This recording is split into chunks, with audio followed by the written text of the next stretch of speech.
Welcome into the DNVR Avalanche podcast presented by DraftKings Sportsbook, the number one rated sportsbook out there. They can't see me. They don't know what I just did. True, that's true. Use code DNVR when you sign up for a new account with DraftKings. Rudo and AJ coming at you. It is finally draft day. And so far, it's been an adventure of a day, and the draft hasn't even started yet. The defensive market around the NHL has popped off, to say the least, so far. A whole lot of crazy trades going down. We'll see. There could be more. I don't know. Not really sure what to expect on the draft floor there, but let's go over what has happened so far today, AJ. Do we want to start at the front, or do we want to start at what just happened? Let's start earlier in the day. Arizona got rid of OEL and Garland. Yep. To take on all of Vancouver's dead money, basically. Yeah, basically, yeah. Louis Eriksson, Antoine Roussel, and Jay Beagle, and 3 draft picks. Yep. Including 9th overall tonight. Great for Arizona, honestly. They get out of the OEL deal. They move on they cash in on Garland and turn Garland, who, like... So there's this funny thing with a guy like Connor Garland where he's a team's best player, or a team's best forward. Yeah. And when a team is like, well, we're not just going to give up our best forward for nothing. Yeah. Right. And then you're like, okay, well, now that he's on a different team, he's not even close to their best forward.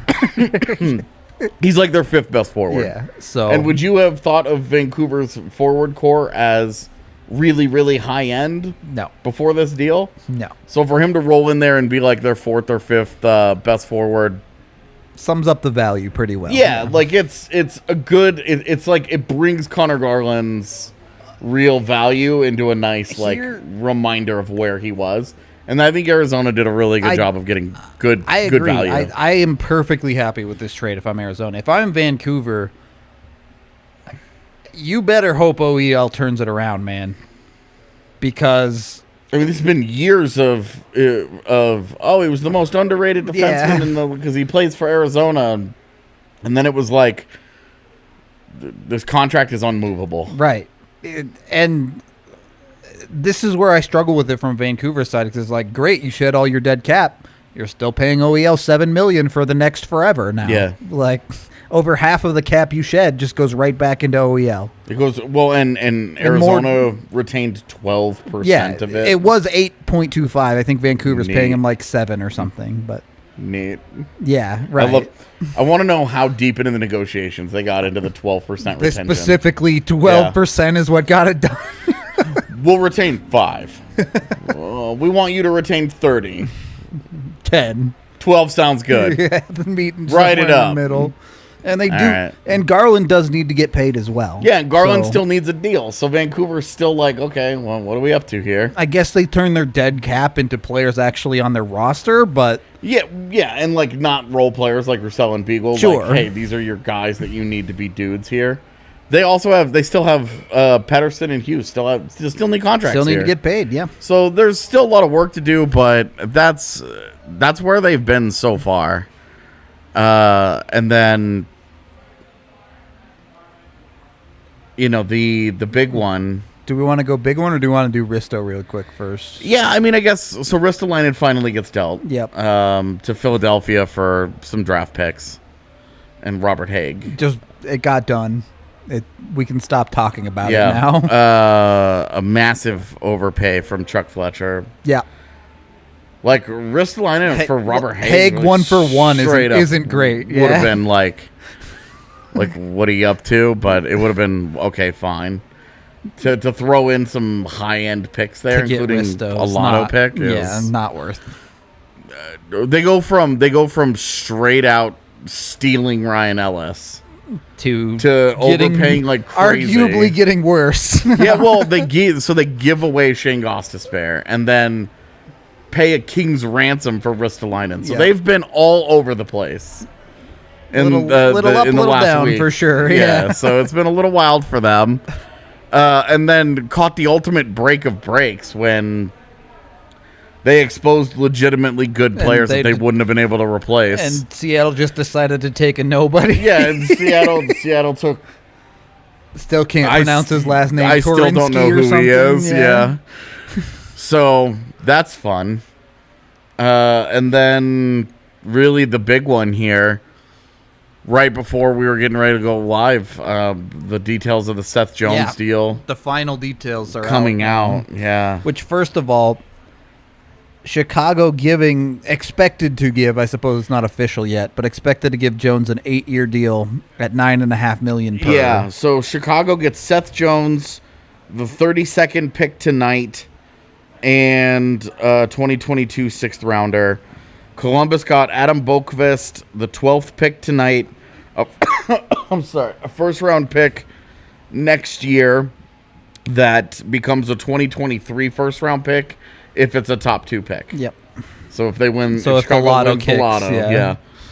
And then Columbus also got a 2021 second round pick, which they immediately flipped, which is already in Carolina's hands for Jake Bean. I mean, this is a heist for Jarmo, is it not? This is this is the kind of haul you wanted. You get a top young defenseman that people really like. I'm not his biggest fan, but me either, to be honest, but big value wise, totally understand the targeting of him when you're looking at Chicago. Yep. You get the 12th pick, you get a first round pick next year from a team that may not be a playoff team, and a second round pick, which they immediately turn into Jake Bean. Yep. So they've now reformed. It's Zach Werenski, Adam Boqvist, Jake Bean, Vladislav Gavrikov on the Columbus defense. So that's interesting. A lot of question marks, but also a lot of potential. Chicago going hard here. Yeah. Trying to resurrect the Kane Taves era. It's a big commitment, man. That is a big commitment against your future, too. I don't love it for Chicago, to be honest with you. And this is... Look, Chicago is betting that last year's Seth Jones is not what they're going to get. The last 3 years of Seth Jones. They're betting on a revival of his career from when he first came to Columbus. Yeah. But changes up some of the draft tonight. Columbus loses the 32nd pick and gains the 12th pick. Yeah, Columbus 3 first rounders now. Columbus now has 5 and what will ultimately end up being 11. Because of Arizona, but that close to being 2 top 10 picks. Well, woo boy. I mean, but really the only piece of business they have left to do is finding a landing spot for Max Domi. True. Let me ask, since we just haven't talked about it. Sure. On Domi? Colorado, like... 1 year, $5.5 million is obviously kind of a problem, but there's only 1 year on that deal, so retention. Yeah, I mean, what do you have to pay him to get him to retain $2 million or something? I mean, what do you think that value is anyway? I wouldn't want to give up a first for it. I'd say that. No, I mean you can't. Given the coming off a horrible season with 1 year left on the deal, and he's hurt. Right, you're not going to get him till December or whatever. That's not. I think that's like the second rounder that they got this year. Yeah, I'd flip that for Domi, I think. Like I would take that chance, but I would really take that chance more as a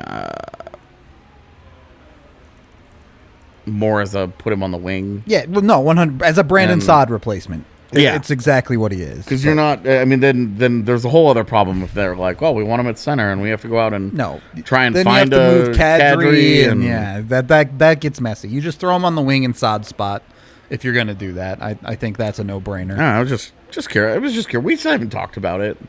Yeah, we've had so much going on, and there's been so much news. No kidding, dude. It's been a heck of a week. But this is our draft show, and we've been live for 10 minutes, and we haven't talked about trades around the league exclusively. Yeah.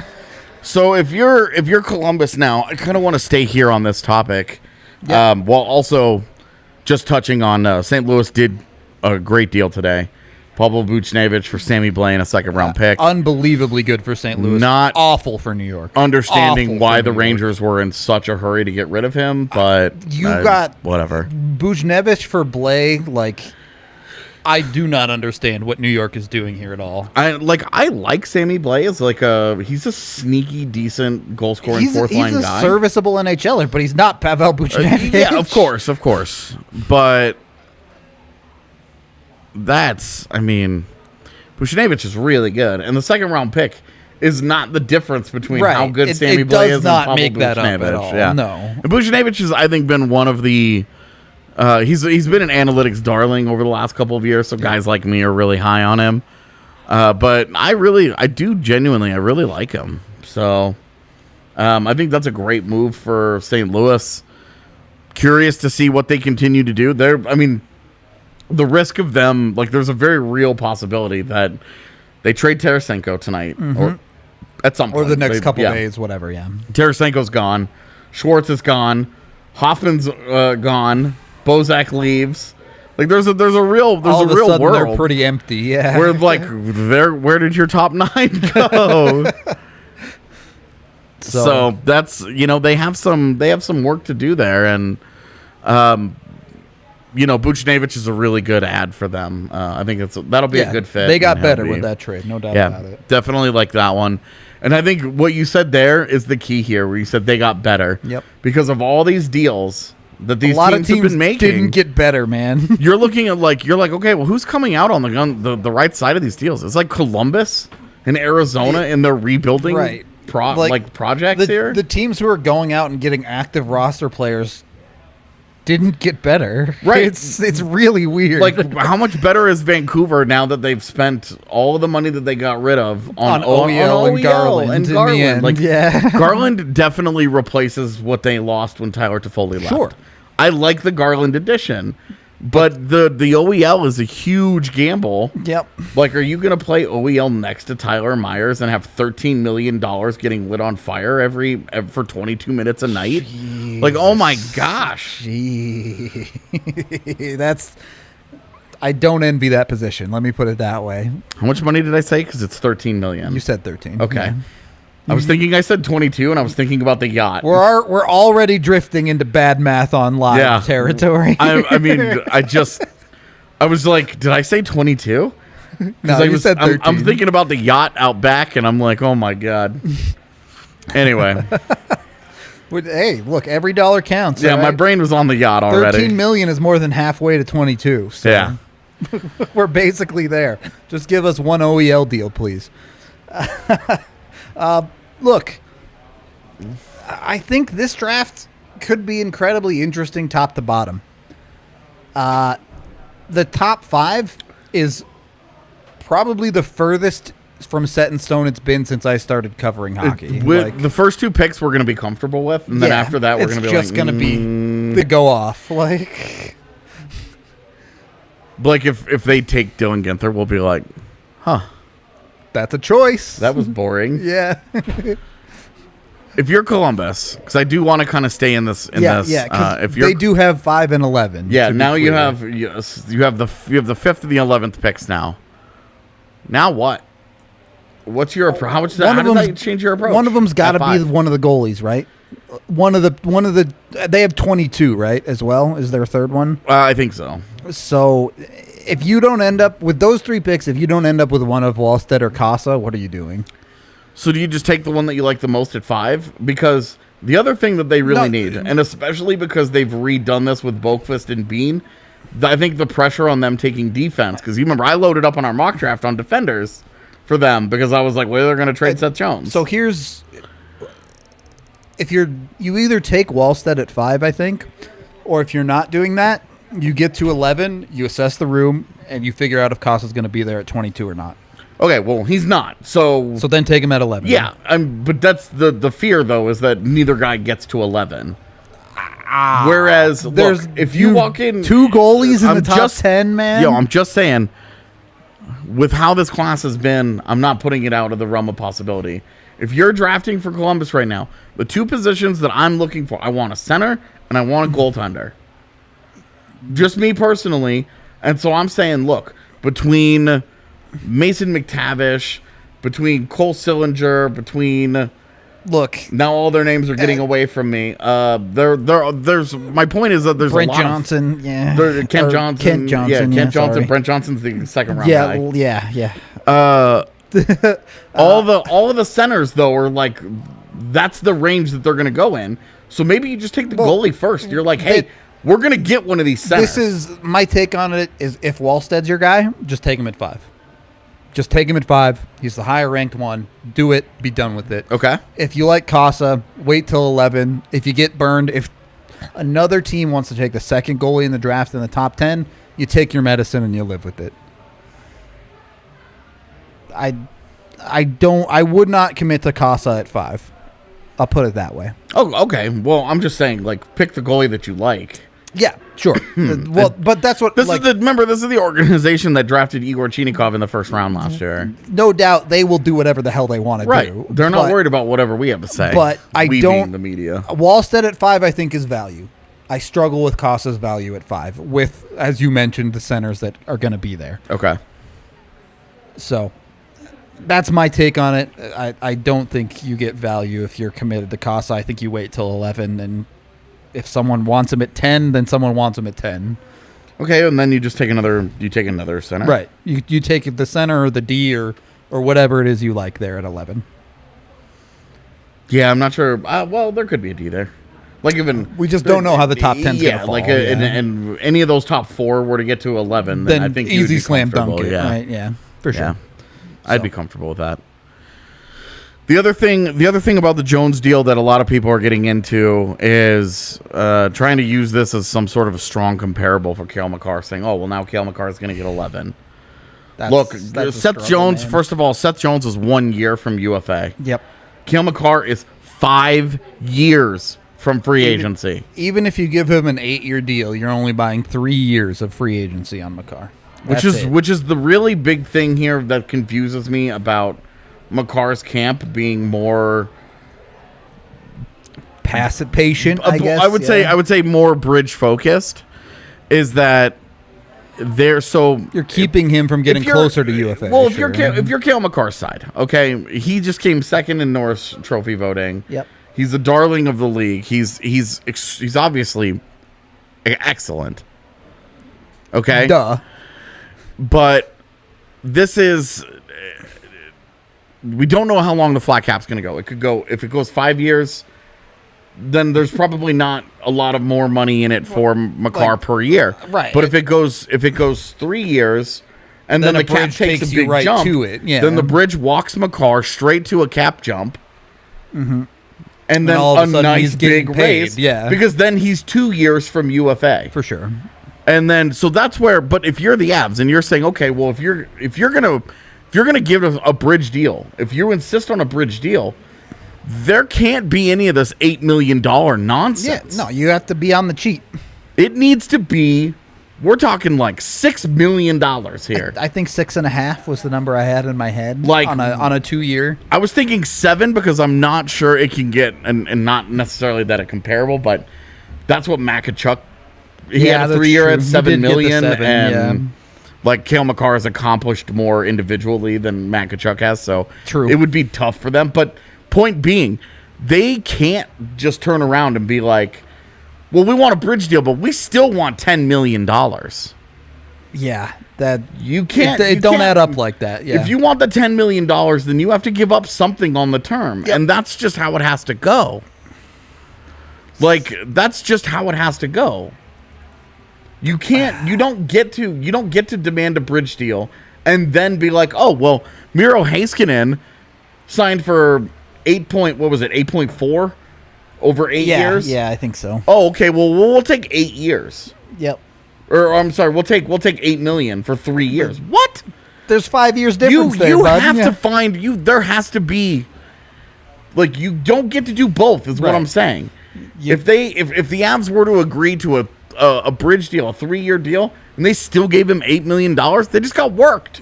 The whole point of, all right, from the team standpoint, taking the bridge deal, in theory, gives them more money to go out and get other guys to make the team better right now. Yeah.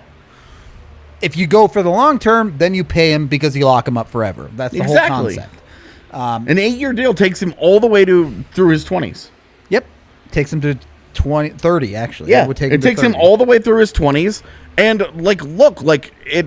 If it's if they're going to offer him $9.5 million over 8 years, compared to everything out there that's on the market, that seems like fair value. hard. It would be even hard. Even if they offered $10 million, right, call it 10, just a round even number. Let's just say they offer $10 million over 8 years. They are offering a 22-year-old kid $80 million, and then he gets another contract. And he says no because he's worried about giving up money.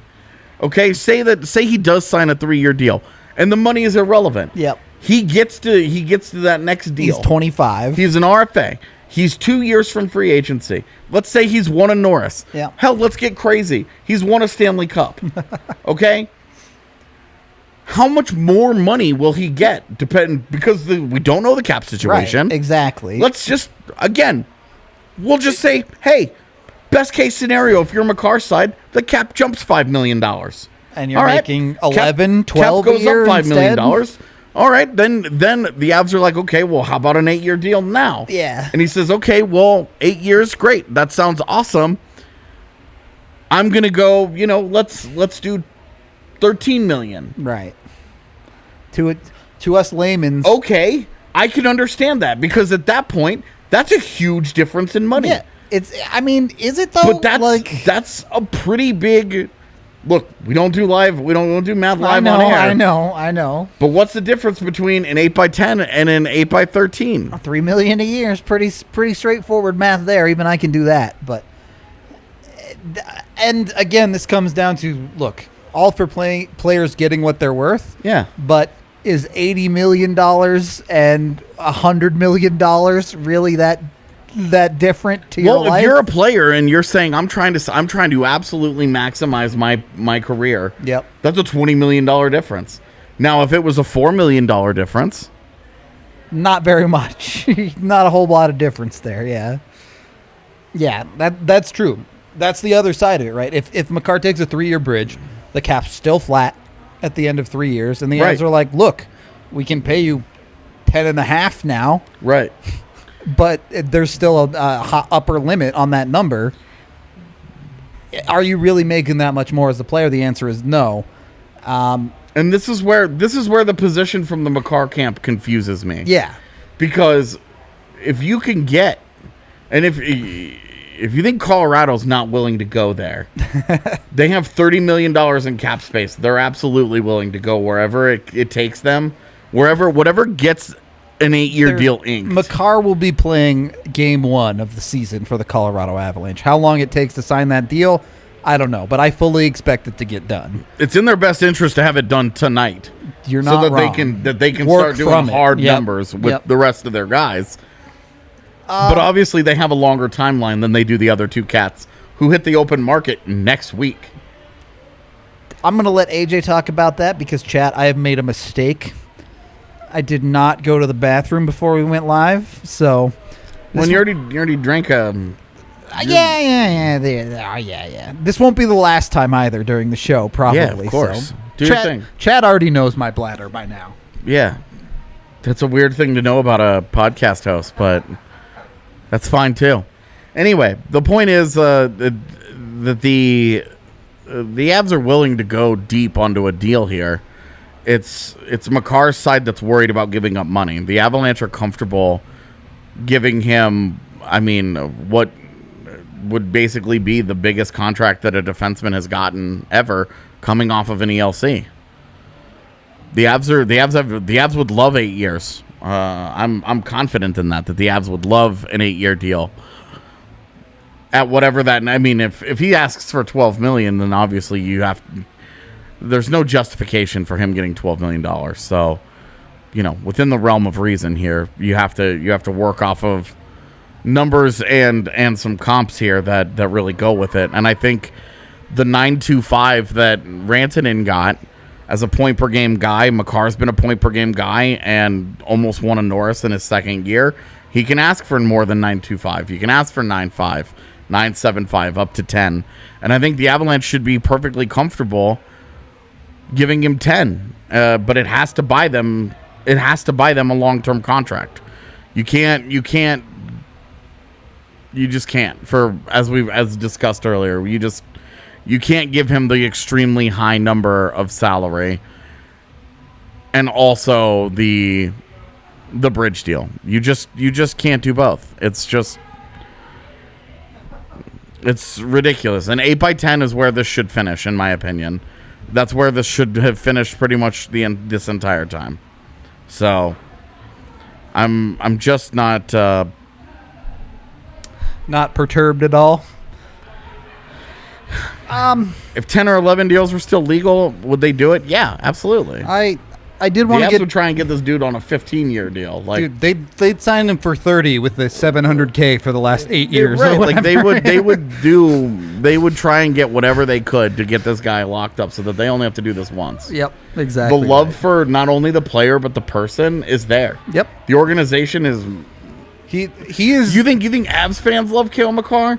Kale Makar is an organization's dream. You tank. How many years have the Sabres had top 10 picks, and they've been trying to fall their way into a guy like Kale Makar? Unbelievable. They would love to sign him for his whole life. It's not just the high-end skill, though. Look at the type of player that he is. Look at the Avs draft classes. And Kale Makar is the exact dude that they've been trying to draft for the past 6 years. It's just a match made in heaven as far as the Avs as an organization are concerned. And obviously, they love the kid off the ice, too. Everything else, amazing. But, yeah. Thank you for the super chat. He says, in hindsight, was the $9.25 million for Rance a mistake through no fault of the Avs? Obviously makes landing Makar more expensive now with no cap growth. No, I don't think it is. You can't sign a contract in one, especially when a guy's lived up to that contract. Yeah, you can only sign it under the set of rules that you have. Well, and you gave a guy a top flight contract, and you got a top flight player. He's been worth it. He's been worth the money. Like, you can't take that away from Mikko. I don't think it's a bargain, but I think it's absolutely fair value. And he's getting paid what he's worth right now. He's getting paid as a top 5 wing in the league. And that's what he's been that. He was the Avs top scorer this past year. Like, I don't know what more you want out of him. And the reality is Mikko isn't really a comparable for either Gabe or Makar. Makar obviously because he's a defenseman and it's kind of apples to oranges. But so just saying Gary Bettman is talking right now. So we should be getting near that point. It's 20 minutes into the draft show. We haven't even talked about Buffalo taking anybody yet. We're all just assuming that it's Owen Power and just kind of moving on. The assumption has been Power for a while now for Buffalo, but is who's getting better but the Avs? We just talked about this. Everybody's getting worse, man. Like, these teams are making enormous financial commitments to players, and they're not really getting that much better. Seriously questionable pass. like right now, the only team that has done something that's made them better is St. Louis, and that's without whatever they're going to do with Tarasenko, which that's a deal that they are likely to lose. And whatever is going to happen, I mean, they still have all their whole forward core has to be replaced. And you're staring down a team that was mediocre last year, and it still has the gigantic question mark of Jordan Binnington in net for the rest of eternity. The Avs have taken right now. The Avs have lost Jonas Donskoy and Ryan Graves, and then Matt Calvert and Pierre-Edouard Bellemare. Yeah, the Avs. Those are the guys that they 100% either have lost or we know are losing. The Avs haven't lost anyone that every other team in the league aren't losing the same types of players of. So we'll see. Until some other things happen, I'm not too worried about where the Avs are. Right. Compared to everybody else. Like that's like it's like looking at the Indy 500 and being like, well, where does your team sit on lap 17? Right. You got 150 more laps to go. Calm down. Yeah, so Columbus has improved their rebuilding process, but not their NHL team. You're right. Are they better today? Not really. No. They haven't done anything to make them like legitimately better. They have 3 first-round picks that in 3 years we could say this team looks great, but someone just fall over on the stairs? Yeah, what was that? Okay. Nobody died. That was a sound I am not familiar with, so I wasn't sure what it was or where it came from. Oh, really? Oh, the snowboard fell. Of course. Oh, yeah, the snowboard that I totally know what you're talking about. That's just a thing. There you go. So, you heard it here first. Chicago is better today with Jones than without all of that other stuff. Then I guess that's how true. you feel. Okay. Here's the problem: Chicago wasn't good today. Well, and Seth Jones hasn't been good in multiple years now, so okay, and like Columbus gets Jake Dean, and let me add, as we're waiting for this first pick, as Buffalo is officially on the clock now. Who scares you in the Central Division, AJ? yeah, right now, Nobody, right? right now, since we're apparently not even we're not even halfway through the offseason, we're gonna try and grade on how teams have done.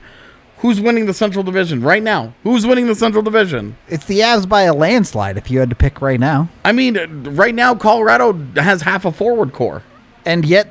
And they don't have a starting goaltender. And yet... So I'm not picking Colorado either. I'm picking nobody. But... I don't know. None of these teams are any good yet. The thing is, the only one that threatens to be good to me is Colorado and maybe Minnesota. Maybe. Well, and like, what's Minnesota done? They bought out Ryan Suter, and they bought out Zach Parise. A whole bunch of nothing yet. That's what they've done so far. That's what's happened so far. And they lost Carson Soucy. So we're talking about teams getting better. The teams that are around them, the biggest move that's really been made is Chicago getting Seth Jones. But Seth Jones has been one of the most overrated defenders in the NHL for a number of years. It's a little bit of interesting news to keep up with everything. I saw chat talking about Reinhart potentially on the move. Nothing official yet. Okay, well, we'll see how that goes. Yep. If Columbus does that, then I fully agree. Columbus has done a great job. Your Islanders also deep into negotiations with Palmieri, apparently. Okay, well, that should be good on the front of everybody worrying about Landeskog going to the Island. True. If Palmieri stays, that makes it a lot harder for Landeskog to pick there. Yeah. All right, so it looks like Buffalo is picking from their draft party. It sure does. They got the mascot in the back and everything. I know, that's great. And now they sally hard, and it's officially official. Yeah, it's that big guy there in the suit. That is own power, in fact. Yes. I just thought it was funny. Check him out. He is Owen Power. Made more than one comparison to Eric Johnson here, right? Yeah, and so Owen Power, number one. Not going to worry about does he live up to one and blah blah blah blah blah. But look, this is going to be a weird thing where in 5 years people are going to look back at this draft class and go, "How could you take that guy one?" But in the moment, with the way this draft class has come along, with the serious questions about the top end of this draft class from before the whole COVID issues. Yeah. Look, this is a perfectly reasonable pick for Buffalo. Well, and if you're Buffalo, you're saying, all right, we tried to build around the franchise center. Yep. 2 of them. And it didn't work good. We went Reinhart, Eichel. All right, now we're going with Dahlin and Power. Yep. So they're trying something different now. Build out the defense shipping this out time. Reinhart and Eichel. Yep. They're going to try and then shift gears and build around Dahlin and Owen Power. Yep. So I'm it's fine. Let me ask you this. I wonder what do they play together eventually? Well, do they play apart? Power straight to the NHL, or do you give him a year? I would give him a year. Okay. I would definitely give him a year. Although you have to think that what he did at Worlds against raised his stock a little bit. Because that was not a good Canadian team. They weren't any good, man. Yeah. And then he started playing better. He started getting, you get the trust of a coach Team like Gerard Canada, Gallant. essentially. Yeah. Yeah, Gerard Gallant starts to lean with you and build some respect pretty fast. Yeah. Yeah, he just keeps getting a little bit more, and he handles it really well. Mm-hmm. So maybe they look at that and say that's the thing. That's this is not to open old wounds here, but Power I think would be a perfect guy that would be on the AHL exemption list in our fantasy world.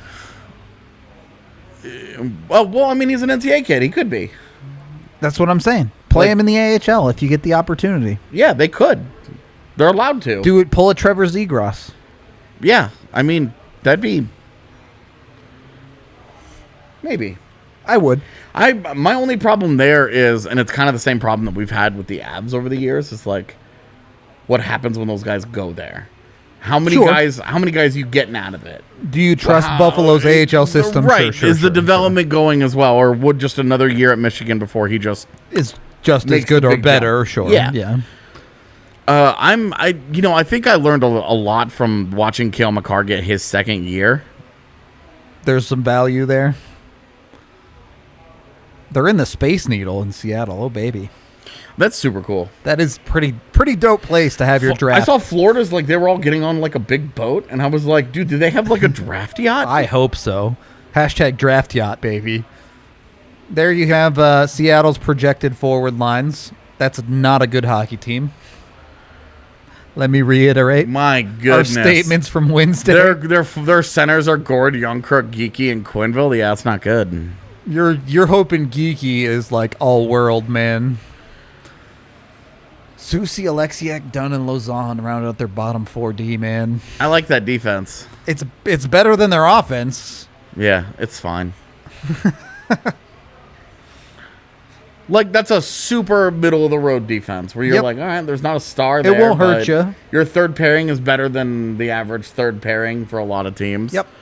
But your first pairing isn't a first pairing. All right. Here we go. Is Seattle going to surprise us, or are they going to take the dude that everyone thought they were going to take the entire time? I like Emmett's idea. The Avs should be taking on the top of a mountaintop. Oh, that'd be sick. On top of Pikes Peak. Yeah, in that little, exactly. Shitty diner they have up there. They should totally just co-opt it and be like, draft party here. We can't hear anything that's happening, so... Yeah. They're holding up their dope jersey, and it's Beniers. Yes. Okay. Yeah. No surprises there. I love Matty Beniers. I've been on Matty Beniers for, 3 years now? I've been talking about Matty Beniers? Too long, man. Yeah, you're very excited. You don't have to listen to it anymore. But, I love that they're live look-in just froze of Beniers' celebration. That's great. I'm so excited to be back in the arena next year. For real, yeah. Actually properly back. Not this halfway back kind of stuff. Yeah. Look, we've talked about Beniers a ton on the show. Rock solid player, expected to be super solid for Seattle. He's easy to drop in, not this year, but in the future as their 2C forever. Another guy that I would say just give him another year. Yep, definitely. Just give him another year. Yep. No need to rush it. It's not like Seattle's trying to be good this year anyway. So. Yeah, clearly with that lineup we just saw. So, 1 and 2 go chalk. No big surprises there. This is where the fun begins. Yeah, this is where it gets interesting. What do we got with Anaheim here? I already forgot who we took in our mock with him yesterday, but you took Edvinson. I took Hughes. You took Hughes. Yeah, because Hughes is my bay of the D. Yeah, I actually liked that pick. My man. Yeah, I knew we were friends for a reason. Yeah, I thought it was Luke Hughes. We can fight over Edvinson in 2 picks. Yeah. Yeah. You mean in 10 picks because the NHL will agree with me? Ooh, don't do me like that. He'll be Columbus' second first-round pick. Oh, man, wouldn't that ever be something? That'd be a pretty good day for them, wouldn't it? They end up with Wallstedt and Edvinson. You'd be feeling pretty fucking good. You had Edvinson to Bean and Werenski, and I already forgot the other guy. You got a lot of bullets in the chamber. Boquist. And then Gavrikov's already there. Yeah. You know, at least a couple of those are going to land, right? You got to feel good. But, boy, this is the thing. Because I think, AJ, you'll agree with me, is Anaheim is a team you trust at the draft table. Definitely. They make good decisions on draft night. You know what's funny? We've been saying that. That's been a thing that we've been saying for years. And then you go back and you look at their last several first-round picks. Look at what they exposed in expansion. Yep. Max Jones, Isaac Lundestrom, a whole lot of their own picks right there. First-round picks, 3 first-round picks right there that I just listed off. Were guys that they didn't want to hold on to. Well, and it was I think 1 or 2 of those guys got protected, but it was those are their guys. Yep. They're first-round picks that they just haven't been able to. The transition has been a struggle. Yeah. Losing the magic here. Yep. And they built such an awesome pipeline for defensemen for 10 years. Yeah. They were just a machine. And part of that was that they were in these positions. They just kept taking them. Yep. They just said, look, we'll just keep taking The defenders. defense is just the best guy. Look how many forwards we get every time we trade a defender. Why do we need to draft forwards? Just So trade for me, him I think it instead. would be crazy here if they went with a forward when this is you don't have a clear-cut third best player. Yep. And you've got some really good young defenders on the board. You've got Jamie Drysdale last year. You still have Hampus Lindholm, who's still 26. So he's still a guy here that can help them, although he is approaching free agency. I just think this is a great chance for them to really reset their identity back to what it was when they were at their best. My only hang-up is, for me, Eklund is BPA right now. And can you fit him into an organization that is already messing around with Zegras? Well, I think with Eklund, Eklund's already talked about going back to Sweden for another year, and I think that would be fine. But even then, long term, Zegras and Eklund, you're projecting to play a pretty darn similar role for you down the middle, right? Well, I mean, Eklund I would put on his wing. You just throw him on wing and say screw it. Yeah, I think Eklund's a wing, man. He hasn't really played a lot of center. I like him at center, dude. So I think I've got him on the wall, and I think that's where I look at him as an NHLer, which is probably why I value him a little bit lower in this draft class. Makes sense. Yeah. Versus Hughes and Clarke. Sure. I think he's easily the next best forward. But I like both of those defensemen over. You like your D. Well, of course you do. You're AJ Haefele after all. Yeah, that's true.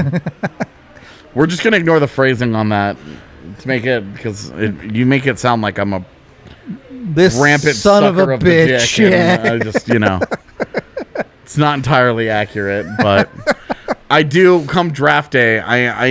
You lean defense. I do have a defensive preference. Absolutely. So, and look, serious, for real, totally happy. Like I said, I took Hughes for Anaheim in our mock, so. Yeah, I think that would be a great pick here. Yep. Genuinely, it feels like the right pick. If they took Clarke, I could understand. If they took Eklund, I could understand. If they took Guenther, the two of us wouldn't like it very much. For us, you're stretching a little bit on that pick, but for them, you could understand. If they feel the need for a winger that can score, yeah. We have Trevor Zegras to feed this dude pucks all day. And Guenther's a guy who does a great job getting into space, and he's got a great shot. And so it's like, all right, this is it's the same sort of theory that the Devils went with Holtz last year, where they were like, hey, this guy's just a great shooter, and we'll find people to give him pucks and just let him fire away. Exactly. Yeah. Like, hey, this guy is a perfect complement to the cats we've already got in the organization and are rolling with. Let's just do that. So I would get it, although you and I just don't like the player as much. So that's where we would feel less great about it. As I would feel less great about Clarke personally, but okay. We each have our preferences in the defenseman that we like. Yeah. AJ thinks Edvinsson can't play with the puck. I don't agree, but that's okay. I mean, he can play with the puck in the same vein that like Adam Larson can. I think it's a little better play than with that. The puck. I think it's a little better than that. Because that's when I watch Edvinsson, that's what I see. I see Adam Larson. I see really good physical tools. I see good size. I see a really good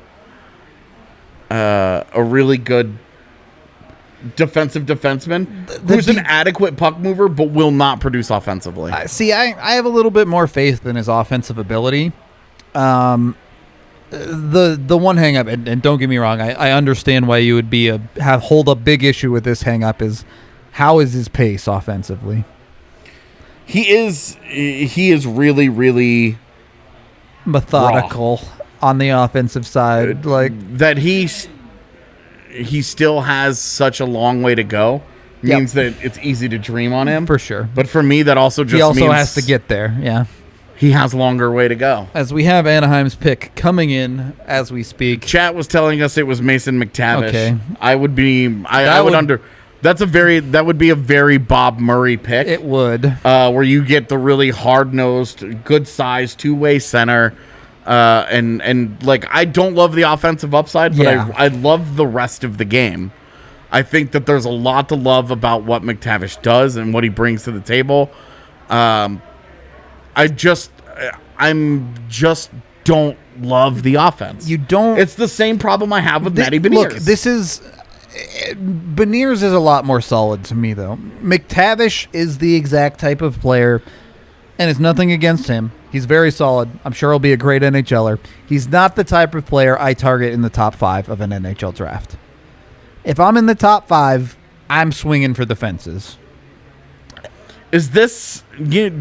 I'll say it feels a little PLD. It does. We want a center. We're going to take a center. I still... take Eklund, then. Okay, well, I don't think he's a center, so... I know, but I do. I think they agree with me. Clearly. I don't know. I wouldn't take McTavish over Eklund at center if you think Eklund's a center. I'll put it that way. McTavish, you expect him to be rock solid for them, but I just question, unless you're getting a Matty Beniers level of rock solid all-around player, I would prefer going for high-end possibility in the top 5 of an NHL draft. I hate being safe with a top 5 pick. I hate it because then you end up with a guy that you'd be happy with as a 15th pick in the draft. Yeah. Not a top 5. This is the draft where I'm not worried about drafting in the top 5, and I'm worried about getting an NHL player. And I think McTavish is going to be an NHL player. I think he will be an NHL player too. Is he going to be Lars Eller? Right, that's the question. Is he going to be Ryan O'Reilly? Like, what's up here? Look, if he's Ryan O'Reilly, then Anaheim's dancing on my grave right now. But well, and the idea is to build, now Zegras, McTavish down the middle. Yep. You're not kidding around anymore. That's true. You are definitely bringing some, especially in a division where your closest geographical rival is building with Quinton Byfield and Alex Turcotte. Going 1-for-1 on the punches right there. Right, exactly. Yeah. And so now you're like, okay. Thank you, sir. So you're like, you're keeping up with the Joneses, but are you better off keeping up with the Joneses or stopping the Joneses? That is the question. Why not go for scoring on the Joneses? Well, if you take the 2 defenders, now you can shut down Byfield and Turcotte. Now you're just trying to hope your guys are as good. Oh man, dude, I'm sad now. Luke Hughes versus Byfield for the next decade would have been amazing. I'd have been in love with that. Unfortunate, we don't get to see it here. New Jersey on the clock now. They have to take Hughes, right? They have to put the brothers together. It makes too much sense, doesn't it? Well, and they need defense. You build around Ty Smith. Yeah. You certainly don't need a center. At least not a center like Eklund, because you're committed to Hughes in that front. Well, you take Eklund, who played next to Holtz. You put him on the left wing with Hughes and Holtz. There's your top line. Jeez, there's no way, right? There's your top line. Or you draft Hughes, and then you have 2/3 of the Hughes brothers, and you just wait for Vancouver to screw something up. Get ready to trade for Quinn as soon as you can. That's right. Boy. I forgot they also took Dawson Mercer last year. They did, yes. I always forget about that. It's got to be Hughes then. Dawson Mercer is weirdly forgettable. Man, so you got Kevin Ball. I forgot Muhammadulin as well. Yeah, that's right. They did take Muhammadulin. Yeah. And is it Muhammad? It doesn't matter. Moving on. Yeah, and then you throw Luke Hughes onto that. You got to be feeling pretty good. You take Hughes here. Or Clarke or Edvinsson, whatever D they like. I mean, look at all those centers. Yeah. So I'm saying, Chaz Lucius, Cole Sillinger, 2 guys that I love Sillinger. Dude, that's like, you took him at 12 in our mock, and I was like, that's the dude I underrated. That dude should be in the top 10. Like, yeah. McTavish was the guy where I was like, let it fall a little bit. Yeah, he was the one I felt the worst about. All right, New Jersey, your time's ticking away here. Who are you gonna take? Eric thinks that you're really drunk and have not prepped at all for our show. Okay, that's fine.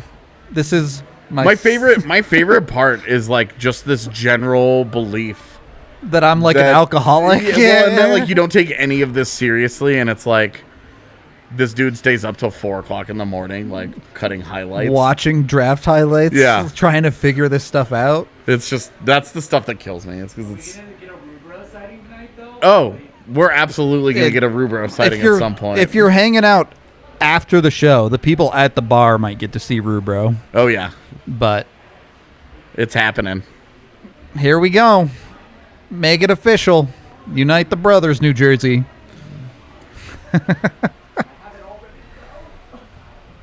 You can do it. Where is their They've got They got the signs. Luke sign. Oh, that's amazing. That's so good. Oh, yeah. Dude, everyone on planet Earth wants them to take Luke Hughes right now.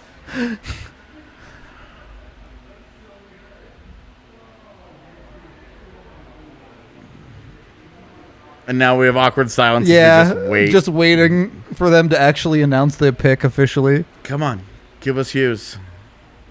They're cheering, so it has to be. Could you imagine They look if pretty it's hyped. Not like you're gonna. Okay, it is. Would be so They upset with get that Luke booed sign. at their own draft party. All right, So Luke Hughes. it is, in my opinion, the best defenseman in the draft. Has significant potential to be better than Owen Power, I believe. I think there's a like a legit shot. A couple years from now that we look back and Luke Hughes is just the best player from this Just draft. straight up, yeah, He's just the best player. definitely possible. Like I actually liked Luke Hughes way more than I did Quinn. I think I underrated Quinn a bit. Size issue there a little bit. I yeah. had a real problem with Quinn's defense, and that's the issue that cropped up for him last year, where he just got diced up over and over and over. It wasn't and over. great. Yeah.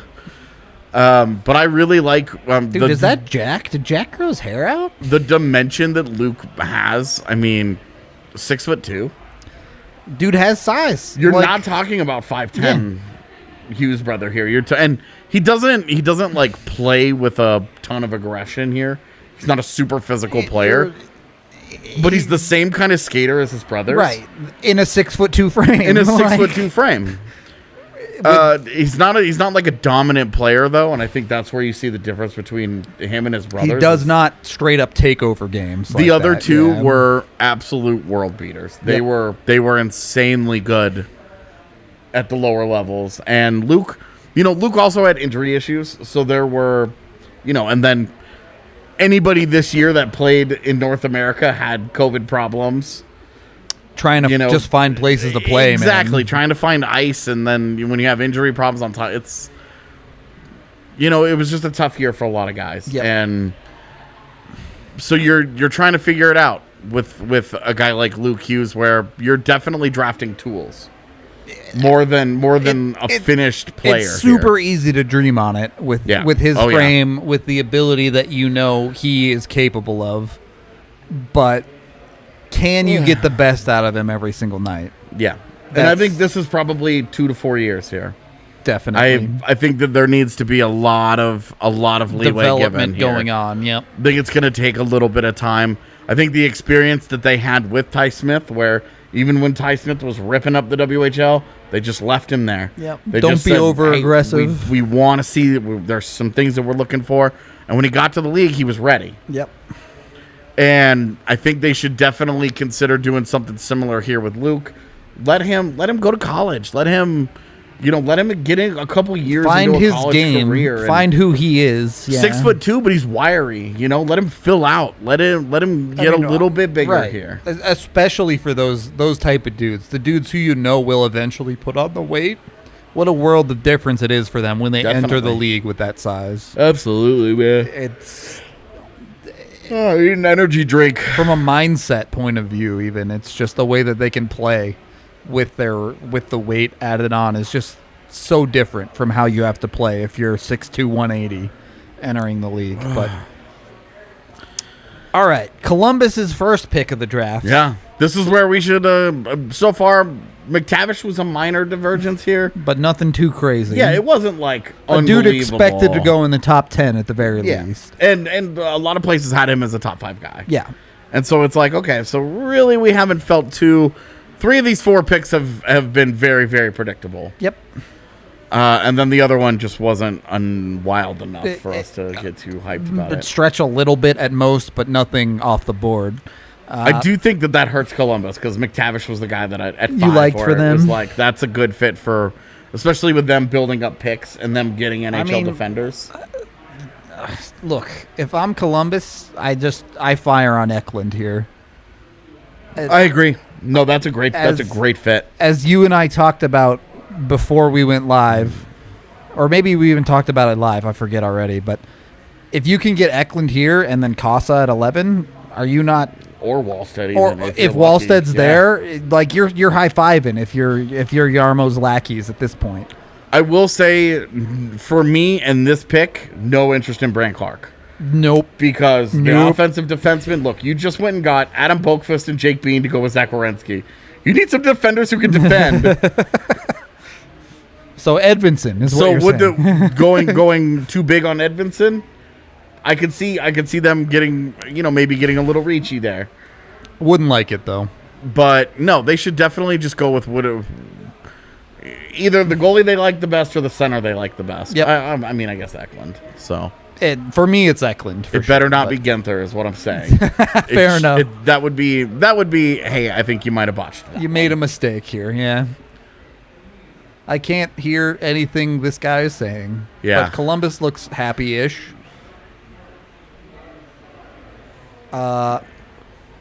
Dude, all white dudes.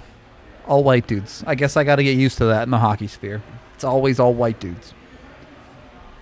Looking forward to that changing someday. Hopefully sooner rather than later. Yeah. All right. Just make the pick. Let's go. You said what you've had to say. My goodness.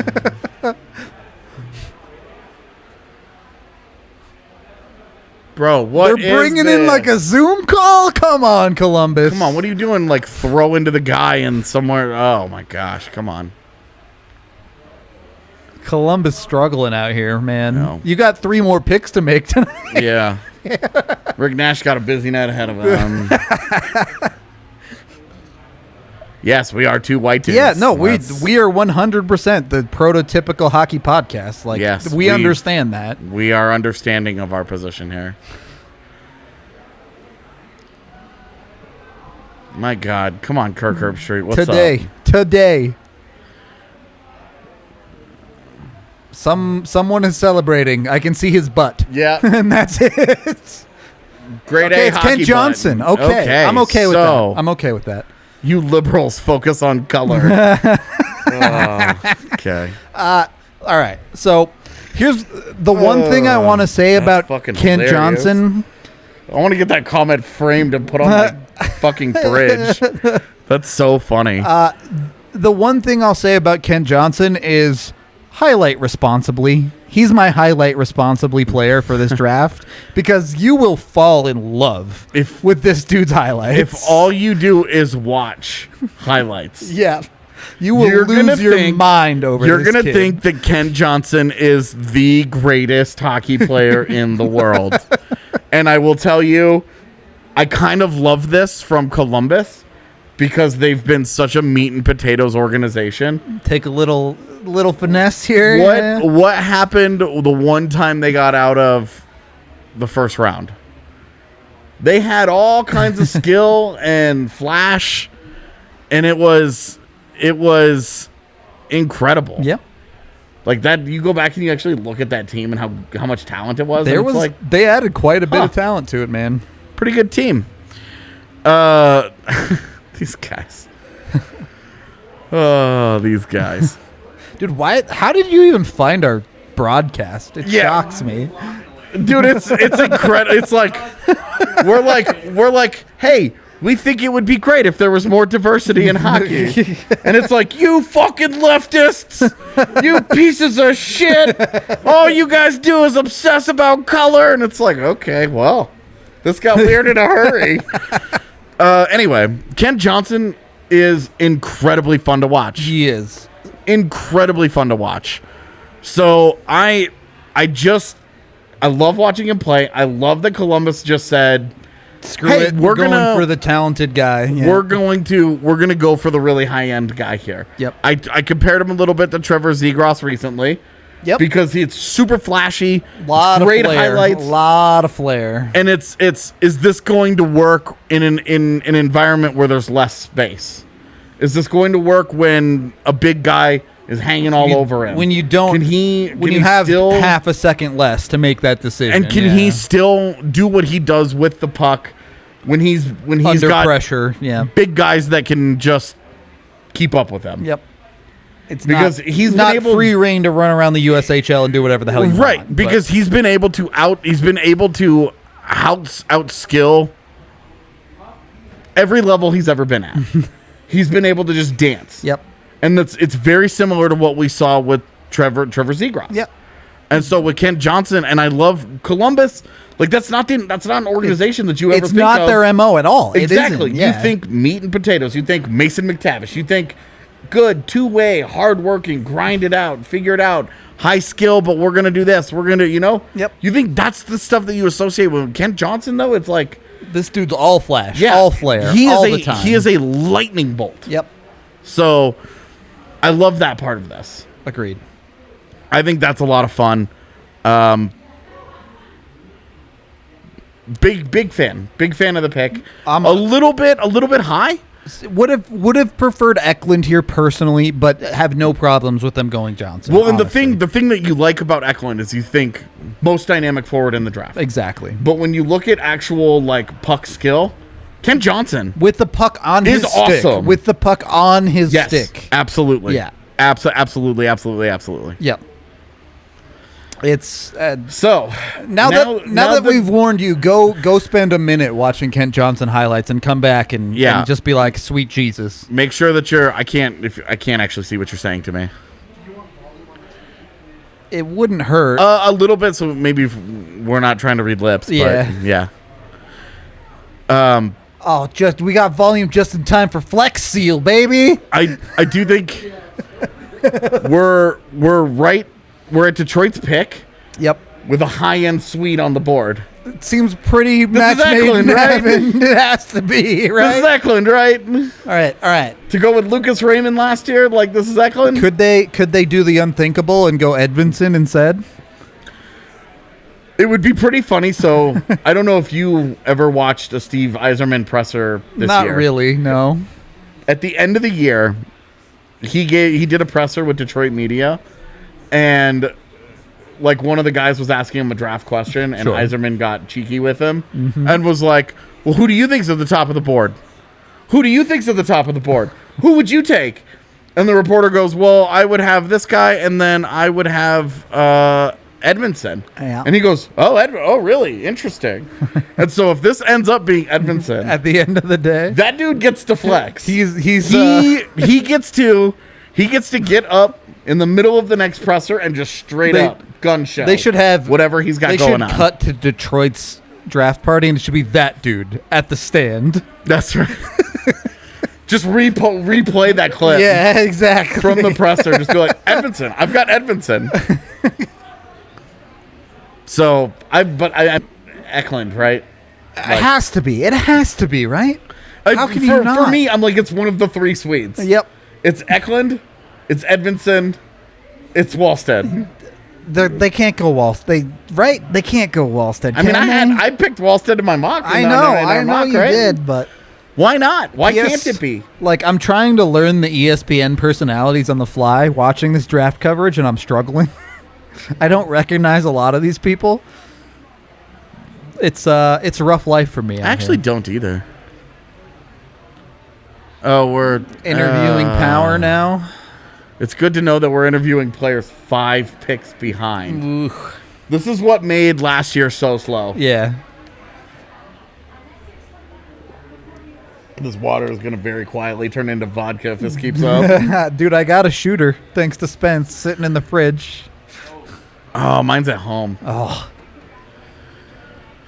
All right, pick is in for Detroit. Yeah. Let's see which Swede they want to thank. Thank you. I did not even order that, but Yahtzee. Now the question is, who ordered it? It's probably somebody from the bar. My guess was Spence. I'm assuming it's somebody from the bar hooking us up. All right. All right. Have we booed Gary Bettman enough yet today? Yeah. Yeah, right. Just cut to the teams and make their picks. Dude, I'm afraid. I am afraid of tomorrow. Is it going to be another 6-hour day tomorrow? It better not, dude. I'm so mad I have to get up for the second round. I was so looking forward to sleeping in. Right. Sweet. Their third and their seventh. We'll cover it after the fact. Right. It'll be fine. Right. Here we go.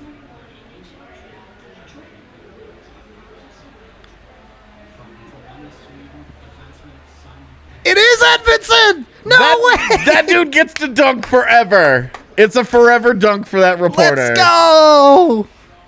That's amazing. Oh. I hope that dude starts off the presser with being like, what's up? so do I get a cash bonus or? Like, you paying me to be a scout now, Yeah, right? straight up. Straight up. Oh, I love it. I love it. Yo, I will say, Edvinsson next to Moritz Seider. You feel pretty good about that. That is... Let Moritz run roughshod on everybody in the league and have Edvinsson just back it up. Yeah. That is a top pairing that could be... pretty mean. It's all physical tools right now, but it's like, if that pairing works out... One. Girl, please. This makes Edvinsson's future really simple, right? There's a very specific role that Detroit is going to ask him to play. They're not going to expect the world of him offensively. And they're going to say, come in, be a Swede that is large and uses his body, and shut dudes down. Be a Swede. Yep. Be a Swede. Yeah, like he's going to go in and be like, all right, well, now I'm finished. What? Going to betray his country if he's going finish on that one. Us leftists and our obsession with identity politics. Look, I really like this pick. I did not think they would. I did not think they would go this way. I hate it. But I know you and I disagree wholeheartedly on Edvinsson, but this is a guy that, as funnily enough, if we said as pretty much everyone in this draft, do not bring him to North America immediately. Give him time to develop his tools, especially as someone that you're looking to be a defensive D for you. Let him sit in the SHL where everybody plays monster defense all the time and develop his game. Yeah. It's really straightforward to me on that front. But the other side of this conversation is Eklund has now fallen to at least 7. Also, remember yesterday when we were doing our mock? Yep. And we were like, we're way lower than Dylan Guenther than everybody else. He's dropping. It's like he's dropping. It's like 2 or 3 more picks. We're suddenly going to look like we knew what we were doing. Exactly on top of that one. Oh my gosh. Just slap the I'm mic. I'm the only one drinking water here. Water for the record. And I'm just beating up our microphones. All right. Anyway. Y'all who think I'm a drunk. Yeah, no kidding. I'm just out of control over here. I'm really like San Jose is another organization. They can do anything. Yeah, they need everything, right? Yeah. So. When you have, I don't want to say have nothing because like they've got like 6 dudes if they legitimately traded, could have a Senators like bounce off of the bottom of the league back to relevancy. Yeah. Back to like, oh, all of our young guys are here. Yep. So, I mean, boy, is this just Wallstedt? I mean, you were going to take him in our mock if I didn't. Yeah. And I did. If I'm San Jose, I'm slam dunking Wallstedt here, to be honest. But even though they just went and made the big Aiden Hill investment. Okay. Calm down. Right. Yeah, look. And that's their problem is right now they're stuck with Martin Jones and whatever you want to call an Aiden Hill. But there is no answer in their system as to what comes next in the goaltender position. I will say that the Sharks really have a strong history drafting from the USNTDP. Okay. So if this ended up being Chaz Lucius, you could see Lucius. Yeah, he's the highest ranked NTDP left, I think. Yeah. So if it's him, could be just saying, they've got strong connections there. They've got big history with the program. Lucius over Eklund though. I'm just That's saying. tough. I'm man. just That's tough. saying. You look at relationships and how they drive the league. So knowing the Sharks, they'll take Guenther and we'll make fun of them. Yeah, right. Exactly. But yeah, right now you really have to be feeling pretty good if you're the Kings, right? somebody's coming to you right now. Yeah. Either between Eklund or Guenther, they're going to get a guy that maybe they thought, no, we may not have a shot at him. Guenther would be a very Kings pick too. Yeah. Well, and then you put that guy with and then you have him, and then you have a Byfield and Turcotte, very Kaliev. very large, shooty human Thomas. beings at the front of your lineup. Yeah. Yeah. San Jose was bad last year. That's what these stats are telling me. I mean, I like the idea of Wallstedt, but Eklund is the best player that we both would agree is still here. So If you're going BPA, it's Eklund, I think. But okay, well, Chad is following Bob McKenzie, who is apparently just spoiling everything as he's sipping his margaritas. reminding everybody who the king is. Never doubt Bobby Marks. Well, if McKenzie's correct, no complaints about this pick. Eklund, I'm sure the Sharks were thrilled, came to them at 7, but Yeah. so that leaves Guenther, Clarke, and Wallstedt in the top 10. Yeah, not technically official, but official. Should I put the draft pick up or No, not yet. Wait for the pick. Wait for the pick to come in. Yeah. As much as I love Bobby Marks, he's supposed to be off right now. He doesn't work anymore. Yeah. I love this comment. Bob is like, no one can stop me from reporting the news. Confirmed. That dude's gonna work until on his deathbed. He's gonna break an NHL trade for sure, because that's just the only thing he's known in his entire life. That is a terrifying image of a shark. Okay. That is truly horrifying. That should be their logo. Yo, they've got a good logo. One of the few ones. Yeah, all right. So there you go. Eklund to the Sharks. It's I now like it, man. officially Eklund. Happy as hell. I still think he's a center, but I tell you, if they're going to need a replacement when they trade Tomas Hertl to Colorado in a week. True. That I just don't the future of that organization is so.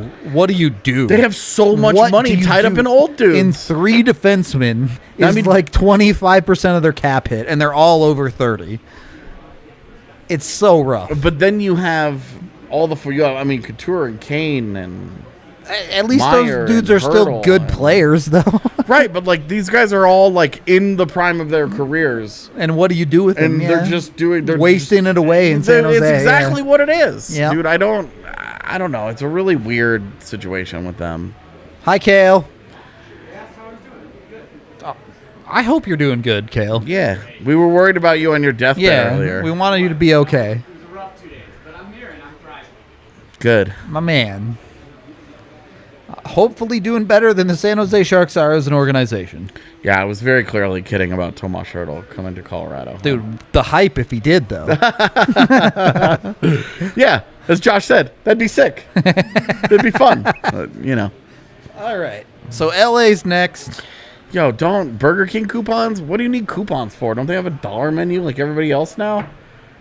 Burger King has coupons? Yeah, I was gonna say. I still see. I know Arby's does because I see them on the counter in my house all the time. In the back of the those flyers that they send out. You it's get them just in the mail, yeah. It's just pages of Arby's coupons where I'm just like, ugh. How random. They have a full 2 for $5 or 2 for $6 menu. That you can only get through coupons or what? Yeah, well, and I'm like, I don't understand. You do that? No, I don't know. Anyway, Arby's is the worst of the fast foods. Yo, just so we're clear. Wallstedt, we're not doing this. Wallstedt, it becomes a talking point at every pick from here on out. Yeah, I don't think Until LA he's is selected. super interested in him of the next set, but You disagree? I don't know.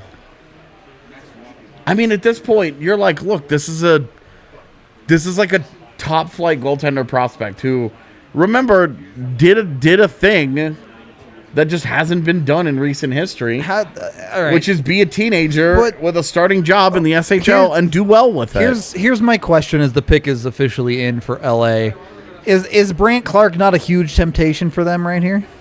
He should be. That's what I'm saying. Pretty sure that's who I took in our mock. I'm pretty yesterday. sure it is, and it just makes a little bit too much sense for me, given their defense and given Drew Doughty being who he is and where he is in his career.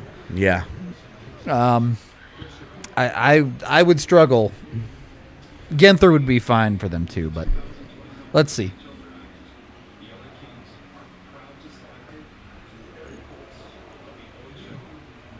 It is Clarke. Good call. AJ nailing this mock. Okay, that reaction is. A little bit much. I was. Excuse me, chat. I know y'all hate it when I want like. I don't ever want to bag on a guy for genuine emotion, right? For sure. But I don't know. Look- That felt a little soccer playery. Selling it a little bit, you think? Exactly. Yeah. No doubt he's really excited though. And I mean, to go to a Kings team, Kings organization that needs his exact skill set. All right. It's a great fit because you look at the guys that they've got. Look at the good defenders that they have. Okay, between Roy, between Mikey Anderson, Drew Doughty's obviously not going anywhere. Tobias Bjornfoot. You look at some. They've not had the offensive guy. Right. We talked about this in the mock draft too. The high-end talented defenseman. You have a bunch of dudes that Mikey Anderson's rock solid. He'll do a job for you, but he's not your number one. Yeah, the OHL didn't play this year, but Brandt Clarke did. Yeah. He went to Slovakia. He went out to the deep parts of Europe. Yeah, and to then find hockey. as we see, he got to play. He got to play international hockey.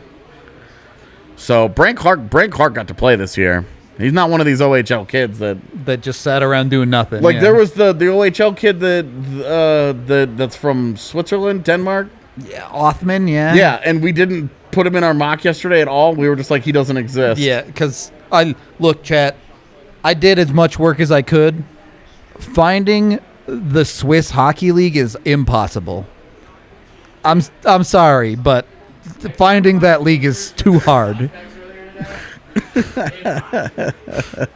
All right, I do my best. I can find Sweden and Finland. I can find anything in North America. No matter what I do, I cannot find the Swiss Hockey League. I've tried. We got to get our hookup, man. We got to get Mark Barberio to get There some we footage go. for us. Yeah, he's got to sneak into the Yeah. locker rooms for us. Yeah. Barbs. Use that fat Swish contract that you got. Put a little leverage on some teams to get us. Start some, wearing a GoPro in games, bud. Just get us a hookup here, man. All right, so Yeah, love it for LA. Love the fit. Love this. I mean, this is a great combination of skill set and organizational need. But it's also where you're talking about a guy that could easily be the best defenseman in this draft. yeah, At the end of the day, definitely could. I'm not as much of a believer as AJ in him hitting that ceiling, but if he gets there, he gets there. There's a lot of work to do defensively. A lot of work, but he's got good size. He's got good mobility. I really like what he does. There we go. I'm excited to see what he's got going on. Our boy Nicola is in the chat to help out with the Swiss League. You know what? Following him on Instagram was a horrible mistake because he and his lady are always going on these amazing hikes and taking You're just pictures. mad jealous all and the I'm time. just like, you know what, dude? I'm super happy for you, but I'm super jealous of your life. So is Guenther officially falling at this point? Yeah, right now we look good. Yeah, On Guenther. Yeah, feeling pretty okay about it. Yeah. So this is the first of the traded picks. Arizona picking this one up from Vancouver. So if you're Arizona, now you have all these picks in the next couple of days. Yep. Picked up a whole bunch. But where do you start? Where do you stop? I mean, Arizona's in Center a bad wing. way right now, man. Guenther might be the highest guy on the board. They have no centers again, still, forever, Yeah. perpetually. Never will. Goaltender? You could Wallstedt would be perfectly fine here. I'd be totally okay with that in Arizona, but No. Nope. Really, legitimately, Arizona could take anything here, and you could make it work, I think, for them. Okay. Makes it hard to try and predict because what do we do? Yeah, right. If they could take anything. I would also say this could be an organization that, I mean, they are goofy. I will say Lambos feels like a stretch at 9. Well, this feels could be anyone, man. This could be Fabian Lysell. Whew. Yep. I'm telling you, there are some Believers. there are some big time Fabian Lysell believers out there. Don't count me in with them. Okay. I like him more than you, clearly. I guess. I like him as a top 15 guy. So Yeah. I don't think I'd take him in the top 15, but move him. Okay, Guenther. Okay, sure, that's fine. Like it's going to be the best player on a lot of lists. We let the draft come to us, and this is Yep. the highest. Blah blah blah Yep. blah blah. I could live with that. Predictable. All right, Bob. Apparently, Eichel may have been traded. That would be seismic. That would be large. Yeah, that would be a big one. Everybody, go check your phones. You know how it is. Oh, I forgot. Oh, this is shout out Nighthawk taking this pic of AJ alone, saying this is what Twitter jail looks like. Yeah, that's how it feels. That's how it feels. Let's see. Trying to keep up with the news on a live show is hard, by the way, chat. Yeah. It is not official, but it is official by Bobby Margs. So, you know. If you want, go for it. So, yeah. Guenther, look, AJ and I obviously have vocally said not our favorite pick in the draft, but But here at 9, you feel pretty good about here it. I do not have an objection to this pick. Yep. At 9. This was a guy, I mean, look, 24 points in 12 games, including 12 goals. Pretty good. So, like, it's obviously limited. Look, they have. I would not do this, I don't think. But Eichel to the Rangers. is Arizona crazy enough to play Guenther in the NHL this year? They shouldn't. Are they crazy enough? Yes, they're incompetent enough. They should not do it, though. A little glad I'm actually not on Twitter following Bob right now because I'm enjoying Having it play out a little bit. The draft is fun this way, especially after Wednesday, where it's like, here's the entire expansion draft. Straight up. You could rewind to the beginning of the show. We talked a lot about Seth Jones stuff. Yep. First 10 minutes of the show, we talked about it a ton. Yeah. Boy, what would the Rangers give up for Eichel? That would be. It's not going to be cheap, right? I mean, it's gotta be Strome. Maybe like Hedel, Miller, first round pick. Boy, I mean, if I'm Buffalo, I'm I know they say no, but it starts with Lafreniere, and then I wonder if you have a conversation about Kakko. Exactly. Yeah. Yeah. I would say. Yeah, I would say Strome, Kakko, and then a first, and then if they. I don't know. I would. Where do you go from there? Yeah. You know me, though. I'm going to try and pry Keandre Miller out of there. But they also just took Owen Power to go with Rasmus Dahlin, so a little bit of flexibility, maybe. Yeah, like maybe a little redundancy, so you don't have to worry so much about them. But I mean, also ask for Adam Fox, right? Shoo, shoo. Sure, why not? A whole couple of pieces are coming out if they want Adam Fox. That's right. All right. Ottawa with the 10th pick here to round out our top 10. Wallstedt still on the board. Like I said, we're gonna talk about Wallstedt every single pick until he goes. Yep. Will we see a goalie in the top 10, though? This one is kind of the break point for a lot of people. Let me ask you this. If you're Colorado, when do you pick up the phone? To move up? Yes. Is this a start here? I think 10's probably too expensive, right? So this year's pick, next year's first? Yeah. And then what? And then what is my problem? Realistically, if I'm Colorado, I probably just don't pick up the phone for Wallstedt, assuming he goes first. If you start moving into the teams, well, because we did this. Remember yesterday where we got to Dallas and Nashville and Winnipeg and St. Louis and Casa keeps falling. It was like all these teams that don't need. Dallas went with Ottinger. St. Louis went with just paid Binnington. Yeah. Hellebuck and then Askarov. Yep. Florida has the night. Yeah, it's right. Like all the way down the list. There's just a string of teams. Yep. That just don't need them. Yep. So where do you pick up the? I mean, Columbus at 12. That's. I think you just let Wallstedt go wherever he's going to go, and if you get to the late teens, why?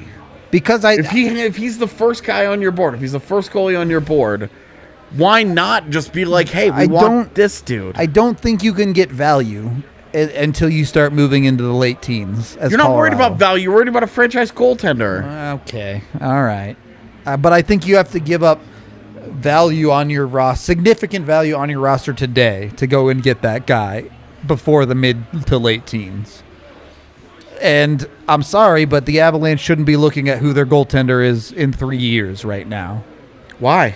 Because they should be going out and winning a cup in the next 3 years. Okay, well, they're not related. They are, though, when you start giving up pieces from your roster. Well, what are you giving up off your roster right now that you can't? And I say this knowing that they have a lot of holes that they have not yet filled. But you're gonna? So I've already said 2 first-round picks, but what else off the roster? They're not gonna take JT Compher. They're gonna want Tyson Jost. Right. Okay, something of value, but I love Tyson Jost. But they could replace. They could get a third-line center if it means getting a potential franchise goaltender who, when he's 22 years old, takes over the reins and becomes your goalie for a decade. If it's next year's first, obviously this year's first, and Tyson Jost, sure, I'm happy with it. Okay, well, I'm concerned about, it's not going to be Burakovsky. That's what I'm concerned about, though. And if it is Burakovsky, I'm sorry, but so fucking what? That guy's a free agent in a year that you probably can't pay. It's also someone you have to replace immediately. And that's fine. Is it? Because that's $5 million that you can go out there and try and do something You think you're going to get Burakovsky value on open market? I don't know. But this is a front office that I think I don't know.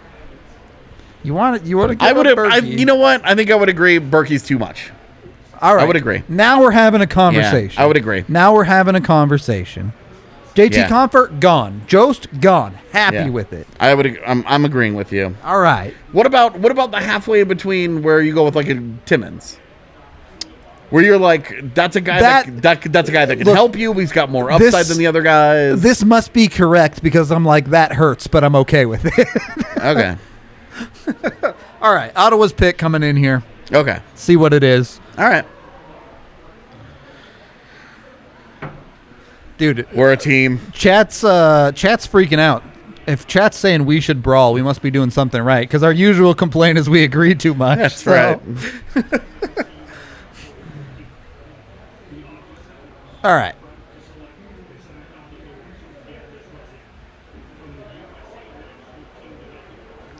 Lush? Shut the fuck up. Really? Okay, Ottawa. Welcome to Off the Board.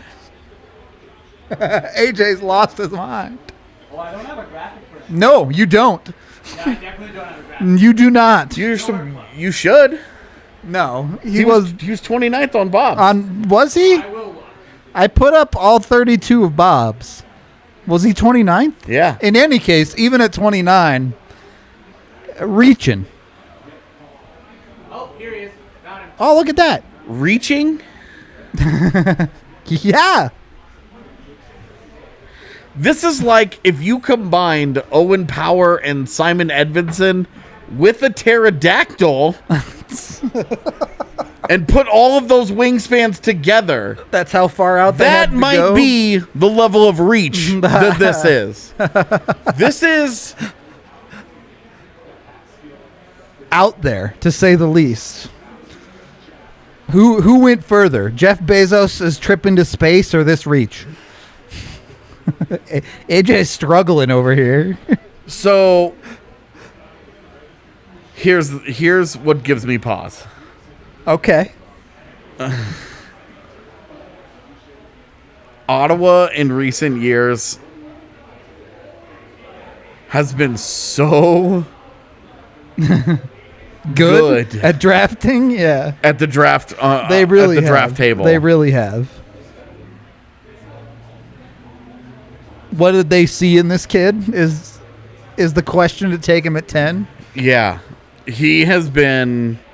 They have crushed the draft in recent years, but that's true. They did just hire Pierre Maguire as their development analyst or whatever, vice president of player development. Yeah, whatever that means. How is it that we can all remember that guy's title? My heart actually stopped for a second there when he said Tyler Boucher because my brain went. It was like it was the dude from Guardians of the Galaxy when he's like Star-Lord and he's like, who? That was my brain. It was that who gif. Yeah. Who is Somebody this? brought up Joey Hishin. That's what this feels like. Wow. Oh. That is this Chinikov level since they're talking about Columbus here? No, Chinikov is way different. Was a deep space. Tyler Boucher is a at least talked about as a first rounder, yeah. Right, and then like on Bob's list was 29 and was like a border. Most places had him in like the 30s or 40s, right? Yep.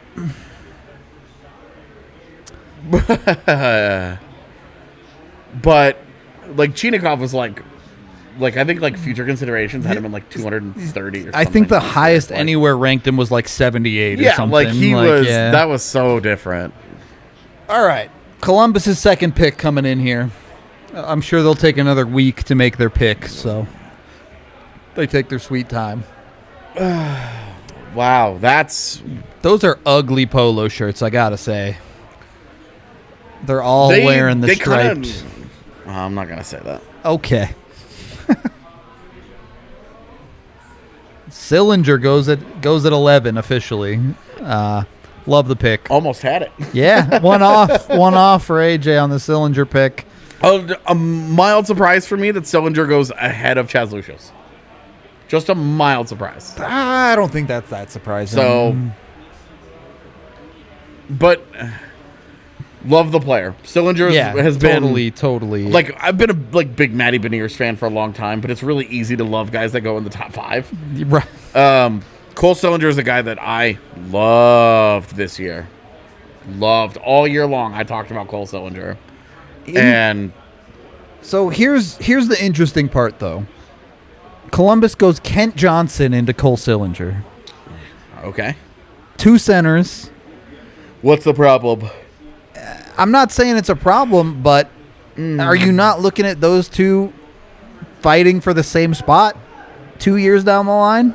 No. No? I mean, is that spot 1C? Essentially, yeah. So I guess you're fine with 1 at 2? So you have your 1 and 2 Cs? I guess.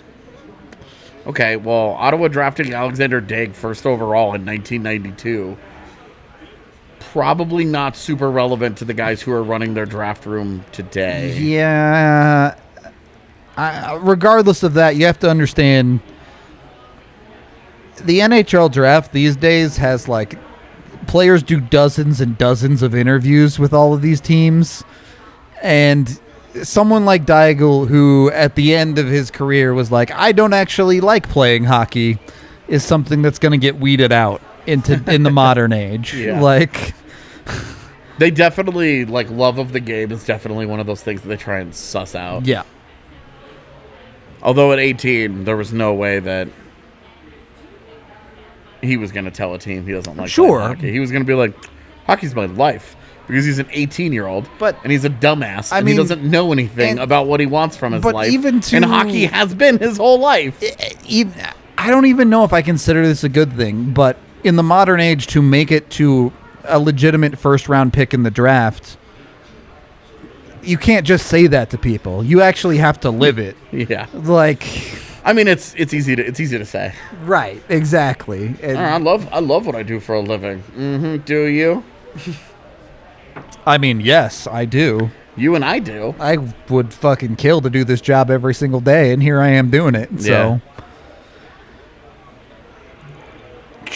all right. Yeah. Anyway, Calgary on the clock now.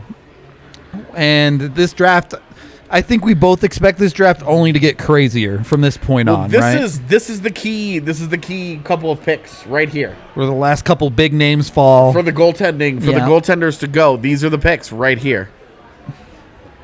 That's true. I guess you're right. We do have to talk about Wallstedt every single pick until he's gone. Because if that's not, I mean, I'm sorry, but if we get to 15, 16, 17, we get to that Central Division gauntlet, and no goaltender has gone, the Avs need to go. If They Wallstedt need to is go. there at 15, boy.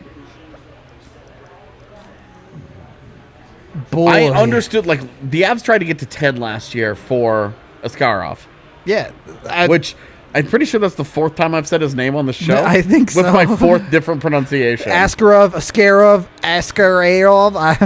Yeah. So I'm just making it up at this point. No. And they tried to get to 10. 10 was too high. Yep. Okay. If they get too much beyond this. Now, they have further to go this year because they're not at 25, they're at 27, but well, and here's the conversation too, because 6 picks ago I was just talking about it like, oh, Wallstedt will be gone. You move up in the mid-teens to go get Casa. If both of them are there, even if Wallstedt gets picked at 15, all of a sudden you're at pick 19 and Casa's still there. Yeah. Avs only have to move up 8 picks. We saw the Rangers jump up last year from, I don't know, what was it 23 to 19 or something? Yeah. Not a huge jump, but it can be done. Significant and enough. This is where the second rounder they got in the Graves deal is like, this thing is suddenly holding some value all of a sudden. super important Yeah, because yeah. you're like, well, this is what we can use. Yep.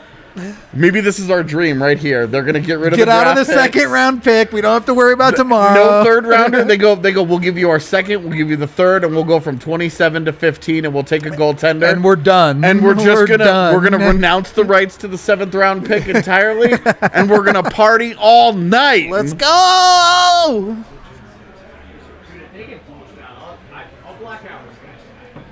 Yeah. You heard it here first. Kale doing shots if they get Wallstedt. No, if they get Wallstedt or Costa, same thing. I'm going hard tonight. I'm going hard. My car is sleeping in this parking lot. Oh, let's go. Decent chance I'm in the back seat with it. Just saying. Yo, couches are really uncomfortable on my back. This couch. And I've slept in my car before. These so I know I can couches do it. especially are not great for sleeping. That couch over there, the one with the broken legs. Yeah. Train wreck. Train wrecked my back the one time I napped on it. It was before a playoff game this year, and somebody that came with Adam came up here, and I was like crashed out on the couch, Oh, like shit. snoring my face off, and she kept laughing at me, and I woke up and was just like done. Like I was just like, oh God, I'm stuck. I got off that couch and I was like, the mistakes were made. Anyway, we've been on commercial break, so. Yes, it's been commercials. We're waiting for Calgary's pick, which is officially in now at the very least. But I don't have my keys on my person right now, my man. They're sitting on the coffee table. yeah, you can just about see them. I guess Yeah. it's just out of frame thanks to the lower third. But Most people don't want to be able to see comments. Yeah, no. We definitely want to see comments. All right. All right, Calgary. Show me what you got. Chaz Lucius.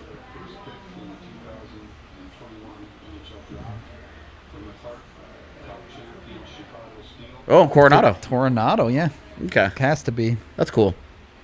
Right around where he was expected to go. Yeah, not a surprise No at big all. surprise there. That's cool. It's fine with me.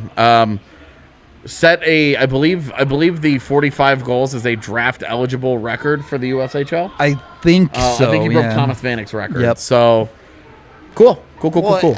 That league was so weird this year too, right? Because for years and years and years, that was a league that was supposed to be hard to score in. Yeah, it's been, I mean, do you remember when the Avs drafted Cam Morrison Yeah. back in the day, and the big appeal was he scored a shitload of goals in the USHL. Right. Dude was a 30-goal scorer in the USHL, and you're like, that's hard. But this year, between the USNTDP and Chicago, and all of the talent straight up just joining the USHL to find a place to play, the goal scoring went up a lot. To be fair, nobody even really came close to the numbers Coronado put up. Yeah. So there's definitely some understanding there.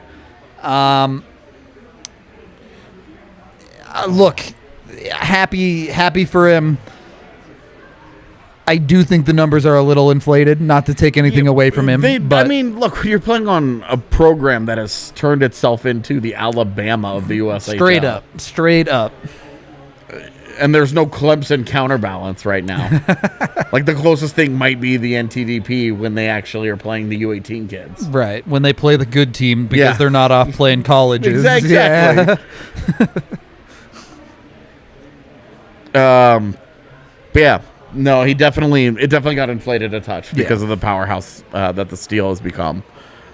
Not to say, he doesn't deserve to go right around here. I mean, he but- totally deserved that to Yeah. be picked right in that area. Yeah. So he's a guy that I have some concerns about. I don't totally love it, but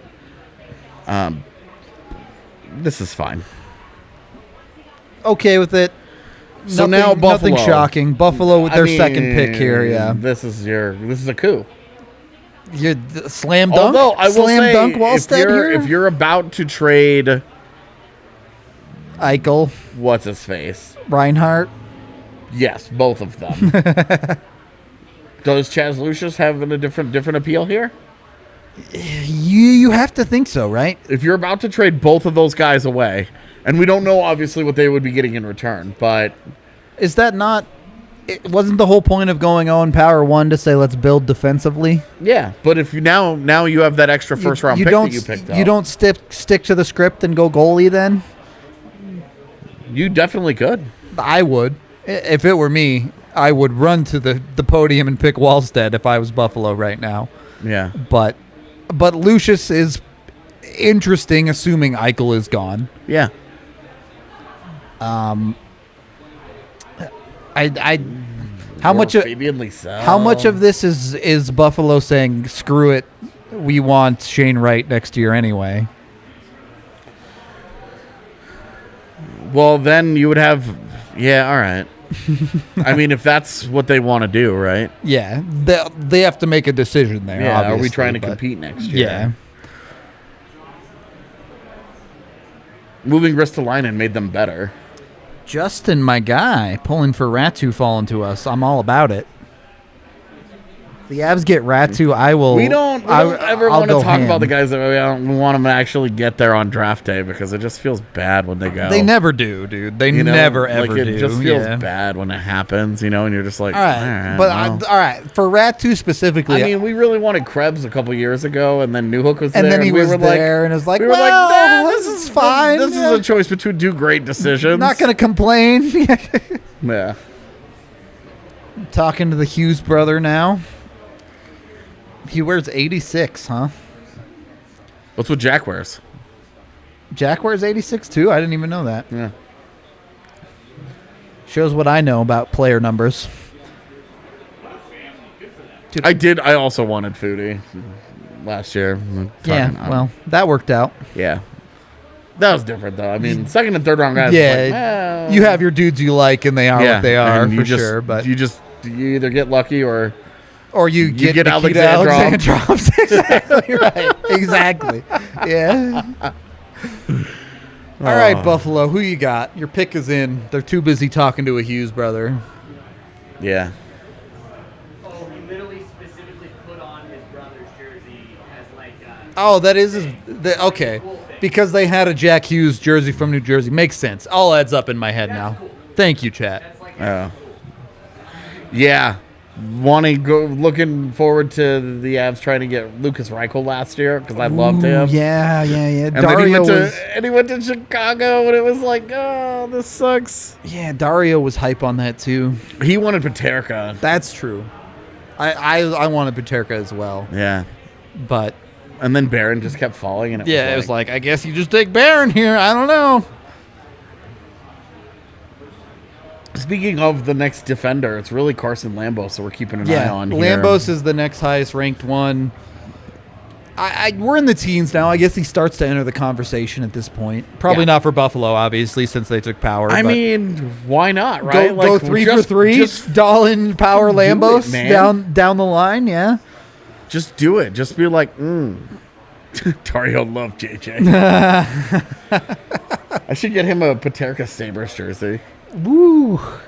You should never buy anyone a Sabres jersey. Yeah, That's just a slap in the face. No. You know it's guaranteed to be a fun relic someday.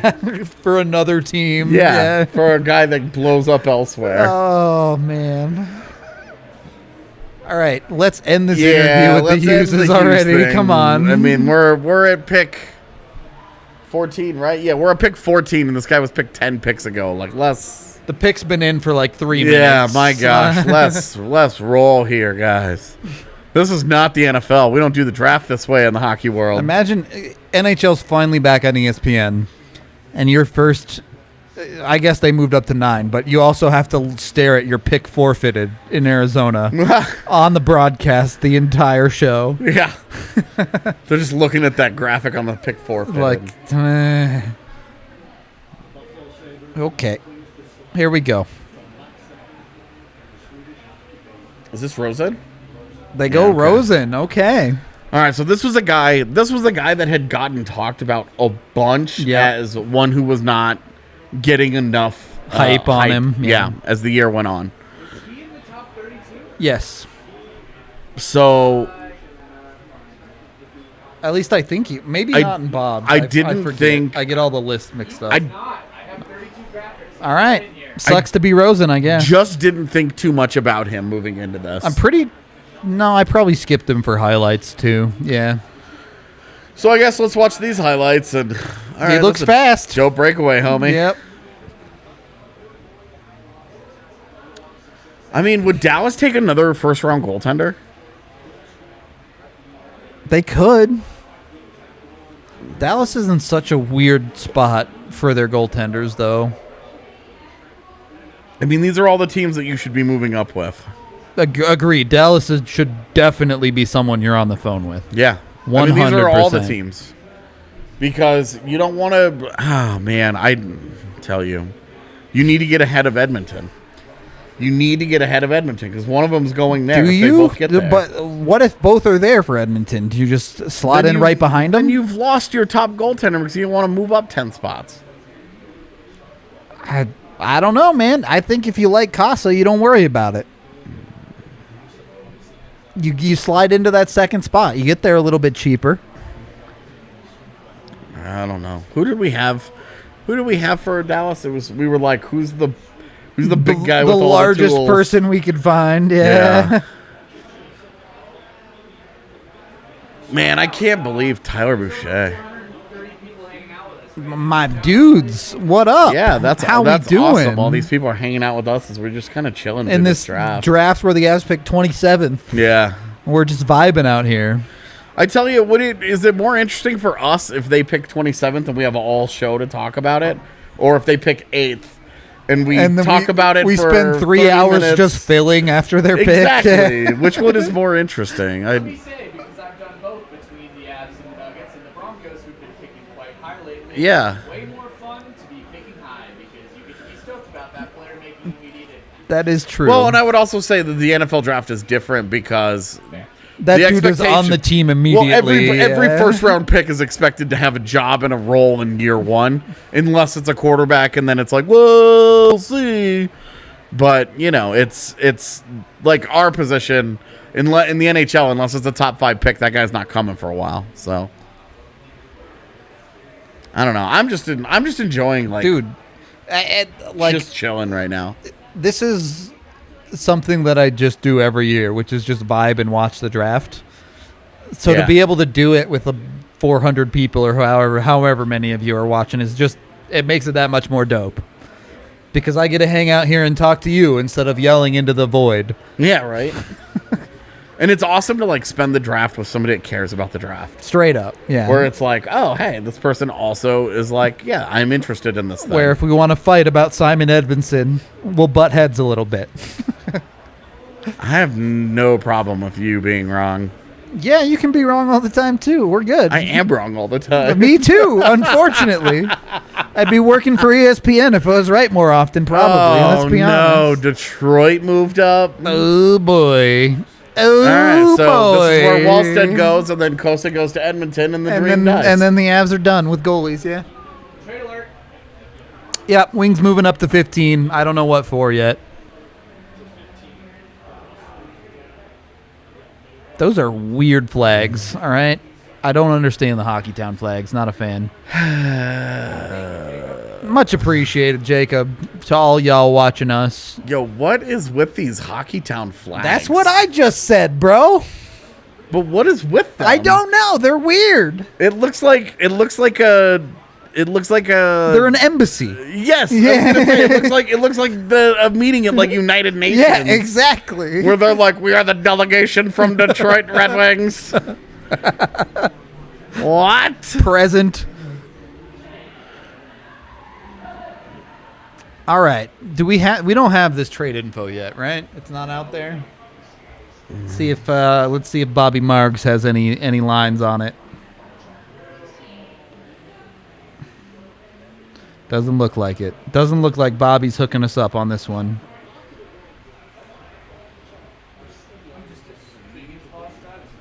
You have to think so, right? Who else would you trade up for here, AJ? Anyone you're really a sucker for?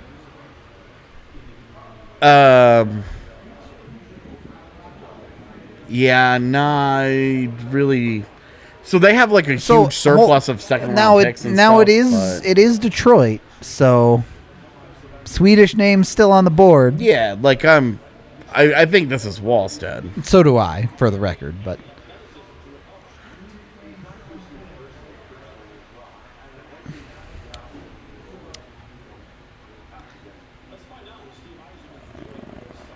does AJ even like Kiefer Sherwood? Yeah, I've said multiple times that I like him as the guy that 13th he was. forward. Yeah. A guy that you play for 3 games and then you sit him again because then he gets bad again.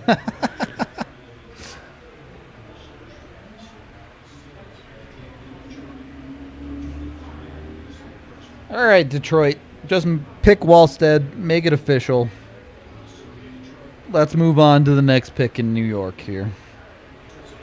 23, 48, and 138. So a first, a second, and a fifth. So our desire to go first, second, and third would have been too much. Would have been expensive to move up. You are 27 compared to 23 here, to be fair. Oh, good point. And the second would be 61, I think. Yeah. So No, we're right back into it. First, second, and a third. the third brings it back. Yeah. Look, I'm going to be honest. I don't think it makes a ton of sense for the Avs specifically because they have Newhook. But you could still move up and get Chaz Lucius here. Yeah. One of the bigger names still left on the board.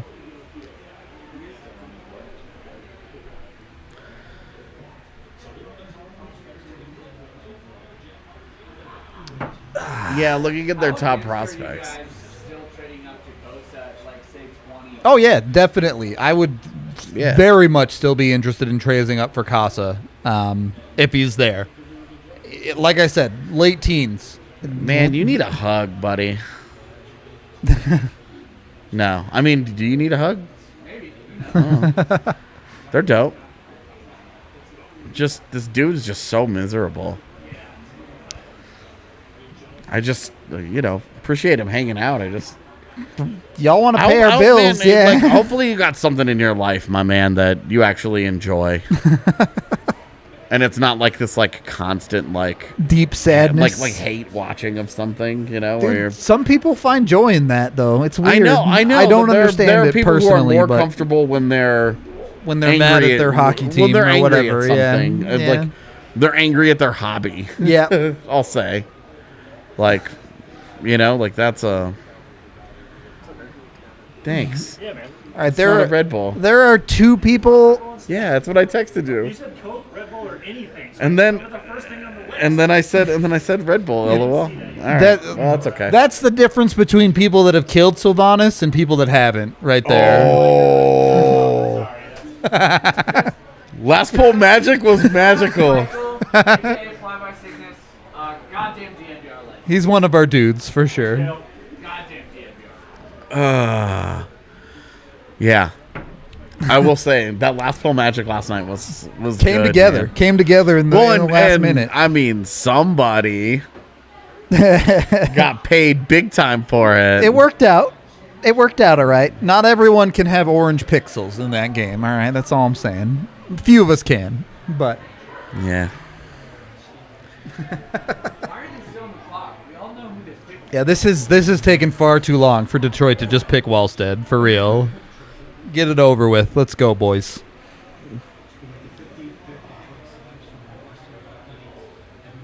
Wow. Wow. They took Kosa All right. over Wallstedt. Okay. So there was, I will say, there was a lot there of was talk some coming in takery, yeah. that Kosa was going to go before Wallstedt. It's just that the surprise is moved up to do it. Well, yeah. that we're 15 picks in and that this is happening, Yeah. and not at the 11th pick or something. I mean, that's look. Look at his picture, though. Like, Well, and look, he is a super athletic goaltender who is also 6'6". 6'6", monster of a human being. Like, there's a ton. Look, is this not even more urgency for the Avs to get on the phone right now with Yes. New York? Yeah. Yes. Yeah. I've been saying it since the 10th pick when you were like, this is too rich It for felt my too early. It blood." felt too early to me, but now there's no excuse. No, I'm like, dude, go for it now. Get into this. Yep. So, I mean, but the problem is that you have to find a team that's willing to do it. True. To move back 10 spots still, 11 Yeah. spots still at this point. Move way back in the first round. Yep. Way lower your chances of getting a legit. Pick, and especially Yeah. in this draft where you get past 15 and it's kind of everyone for themselves as far as scouting is concerned. Yeah. But Yeah, move up with the Rangers and give the Rangers more picks to trade in the Eichel deal. There you Great. go. I love it. Perfect. Yep. Do it. Do it. dude, the chat is going crazy for a trade. They want it they're hungry. They're hungry, Yeah, chat. well, it's like they missed out on Spencer Knight. Understandable. Like they got close, but it was like they weren't it going just to get to that didn't one. quite connect. Yeah. And then they tried on Askarov last year. They couldn't quite they get there. didn't have a and- good enough deal. Yeah, and it just didn't, they didn't have parties that wanted to dance. Yep. Now it's like, okay, well, they didn't think that they were going to get anywhere close to these two guys. And Okay? all of a sudden, and now they're yeah. within 11 picks of it. We didn't think that one guy would come within 11 picks of it, and now that it's happened, it's like, okay, well, And not just that it's happened, but look, I don't know which one the Avs liked more, but we know a significant number of rooms liked Wallstedt more than Casa, and he's the one still on the board. well, and it's like it doesn't really matter which one they like more now. There's only one left. There's the one remaining. Get him or don't.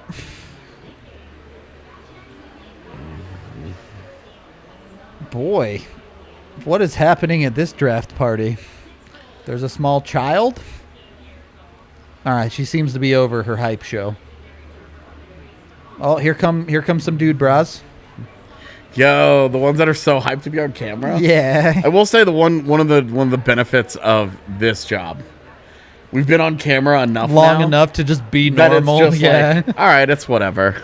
No big deal. You've just been on camera before. Yeah, exactly. Where it was like, all right, this is fine. What about Ananen? Let's have this conversation. Because Ananen's a solid goalie prospect. My question to what about Ananen would be, what about Ananen? Is he certainly not in the caliber of a Wallstedt? I mean, there's no doubt about that. No. Look, he got really, really, really hyped up because he had the big shutout streak. Yeah. Behind an insanely good team. And has been tepidly average since then. He has been very okay since then. And like had a good like very, very, very small debut with the Eagles. Yep. Where you were like, I dig this. Like this is But if you're looking at encouraging. If you're looking at Eagles play, it's hard to distinguish Justus Ananen from Trent Miner. Strictly in AHL play. Trent Miner did enough to get a ELC. Yeah, last exactly year. right. So it's not like he came in and balled out. Oh, really? Othman to the Rangers. Okay. Othman.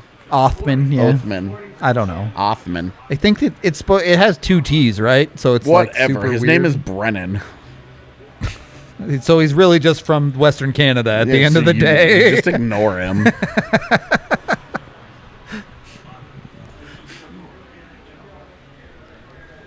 The one thing that we don't have this year is the draft clock.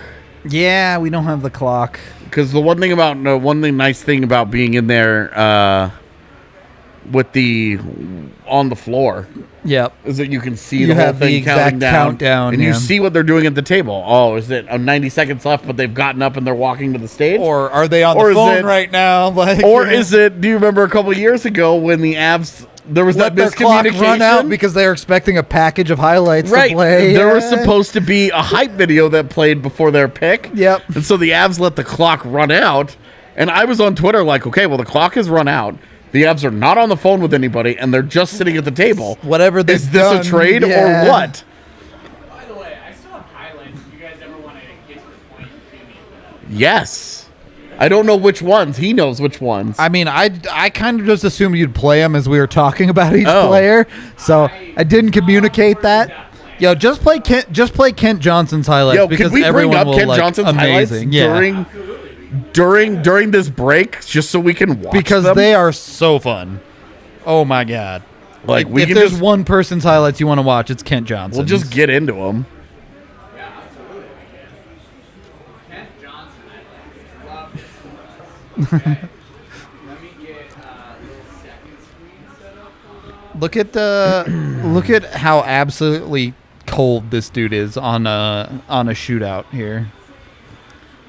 Because the man don't care. He'll break your life. All right, here we go. Kent Johnson highlights. Shut up. That's so casual. That's like Nikita Kucherov big dick energy. Does not even care. Just like flip it right through you. And the goalie doesn't react, but he knows that's embarrassing.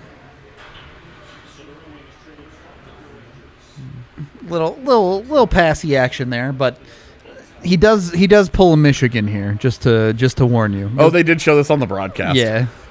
All right, everyone has to get the Michigan highlight. It's law that you have to show this one off. But that's Kent Johnson in a nutshell right there. I feel even better about my comparing him to Trevor Zegras. Those guys are both maniacs with the puck. All flash, all insanity. Yeah. They'll do whatever they want. He does almost have a Phil Kessel shot where it's off stride. He just kind of fires it mid stride, and people don't expect it. So here, officially, Othman now going to New York. I won't have highlights of him because screw finding the Swiss hockey. Why league. did the Avs ever trade Chris Drury? Because one, Chris Drury dared to want to get paid. True. And two, because Derek Morris was supposed to be a beast. they really, really wanted to get Solani in Korea a couple of years later. Oh, God, dude. Get away from me.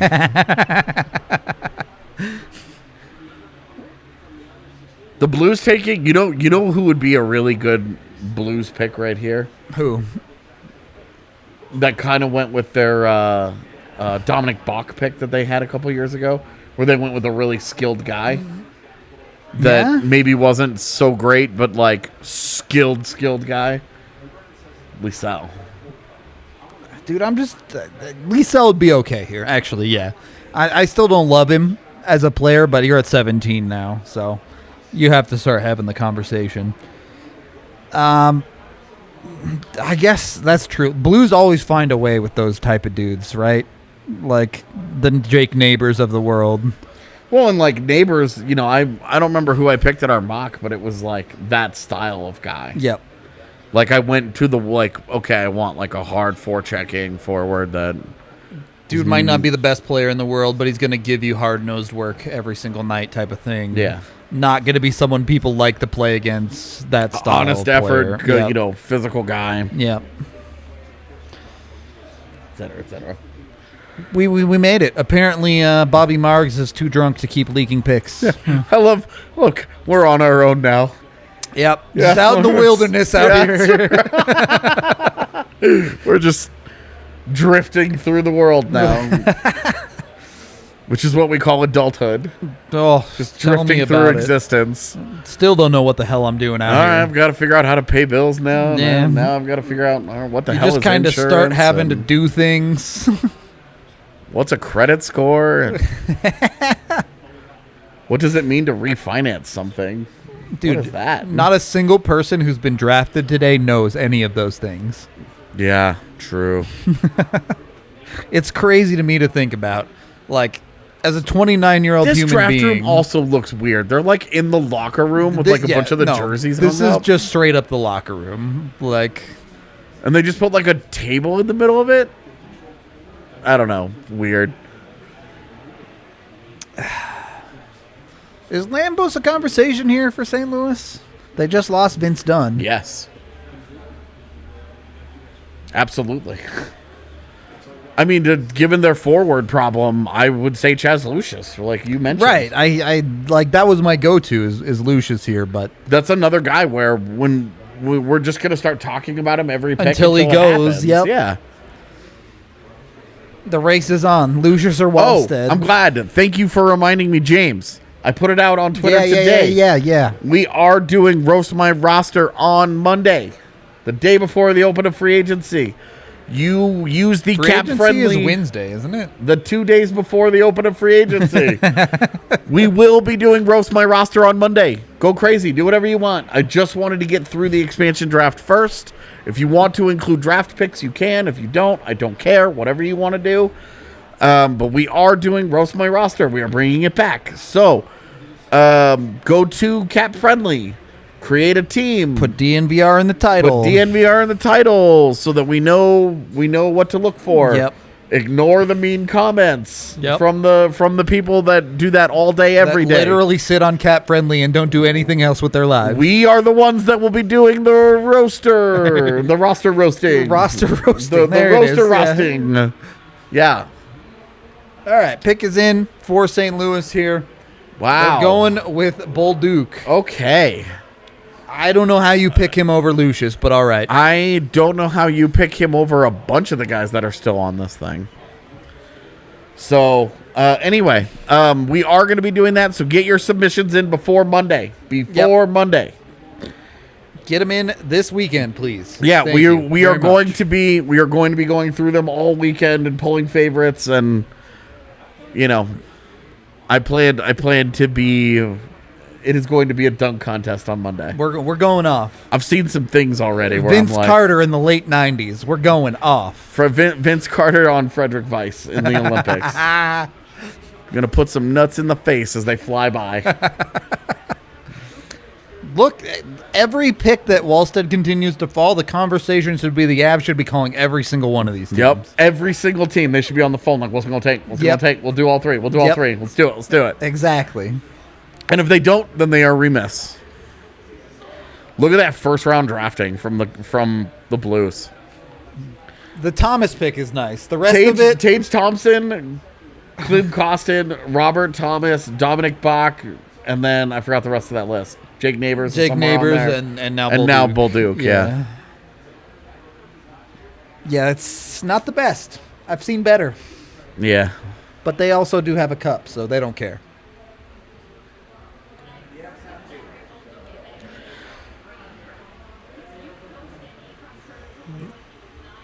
Yeah. We got multiple Fort Wayne Comets fans in the chat. That's wild. That's so weird. Very specific niche right there. Yeah. Yeah. Talk to the number of find the number of Avs fans who are aware of the Fort Wayne Comet affiliation. It's got to be pretty low, right? Tough news. Blues Twitter not reacting well to the pick. Not surprised. Twitter not loving it. Given that you could have had Lucius or like LaRue or like anyone.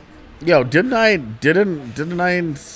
Stankoven going 22nd in our mock. I think so. I had him pretty early. Pretty high. Yeah. Thank you for the super chat, Mike. Thanks to AJ for being supportive during my cancer treatment. What trade moves Avs up? Mike, I'm glad to see you're still with us, my man. I know that you really went through the ringer there for a bit. This is the thing that really sucks about my suspended Twitter account is that this is where I kept up with people. You can't hit the DMs up with all the people. Yeah, it sucks that I'm like forced to like lose touch with a bunch of people that I'm not just gonna start DMing with a company account that 6 people have access to. It's a little adventurous, yeah. Yeah. So to answer what trade moves the Avs up? Honestly, all 3 of these picks. First, second, third, do it. It gets it done. It's an overpayment, but it gets it done. Winnipeg, you can't think are interested in Wallstedt, really, given their... The other thing is that these teams, Winnipeg and Nashville, and what motivation did they have to give a franchise goaltender to the Avalanche? Direct competition in division, yeah. I wouldn't be doing it. Yeah, tell them to suck it, basically. I would if I am Kevin Shoveldayoff and Joe Sakic called me, I'd be like, no. You give us next year's first and the first after that. Like the and answer then we'll talk about it, yeah. No. F to the no. No. I will just sit tight and I will take Chaz Lucius. I think that's what Winnipeg's about to do here, yeah. Like, after they took Cole Perfetti last year, Cole Perfetti just drops to them. Now Chaz Lucius just drops to them. Yep. You know, whatever, Winnipeg. Live the dream. Whatever. This makes me salty. So, how hyped is Z on this draft? Who's she pulling for? She will get increasingly hyped the saltier that I get about it. All right. Because so we need to needle a little bit here. We need to needle a little bit. Understand just taking the faller here in Lucius. As they officially now have taken Lucius. Yes. You notice it's a pretty tepid reaction. They're not super hyped. Yeah. But welcome to Winnipeg.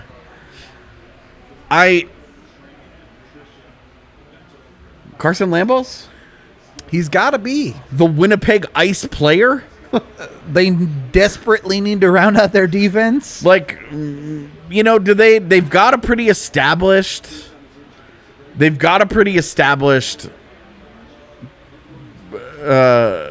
forward core. Yep. Their top 6. They added Cole Perfetti to it. They added Pierre-Luc Dubois. To be fair, they have a couple of aging dudes in that forward core, but they have one. Sure. It's just Blake Wheeler. Yeah, you're right. So Perfetti easily is your replacement there.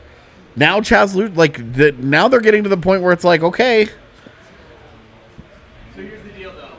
Do you either make this trade, or does Nashville, or does Edmonton take your guy? I mean, you have to think Edmonton's targeting him. Yeah, Edmonton is just sitting here begging Wallstedt to make it. Just if I'm Edmonton, I'm probably even trading up one spot to make sure that it happens. Just to secure it, yeah. To make sure that Joe Sakic doesn't.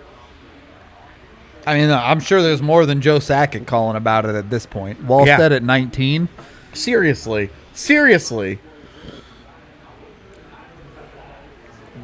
Boy. Nashville on the clock here. And Nashville, you have to think, doesn't have a ton of interest in the Lambos. I was going to say Lambos is where I would go. Why? They just protected 5 defensemen. Yeah, but that's because they were trying to shed money. Like, if they were... You know how it is. I do. But they also didn't have to make the trade that they made. Yeah. I mean, in that sense, Lambos would very much be the Nashville defensive factory that they've been for the past decade. He would fit right in that alley. But also, their forward core sucks, dude.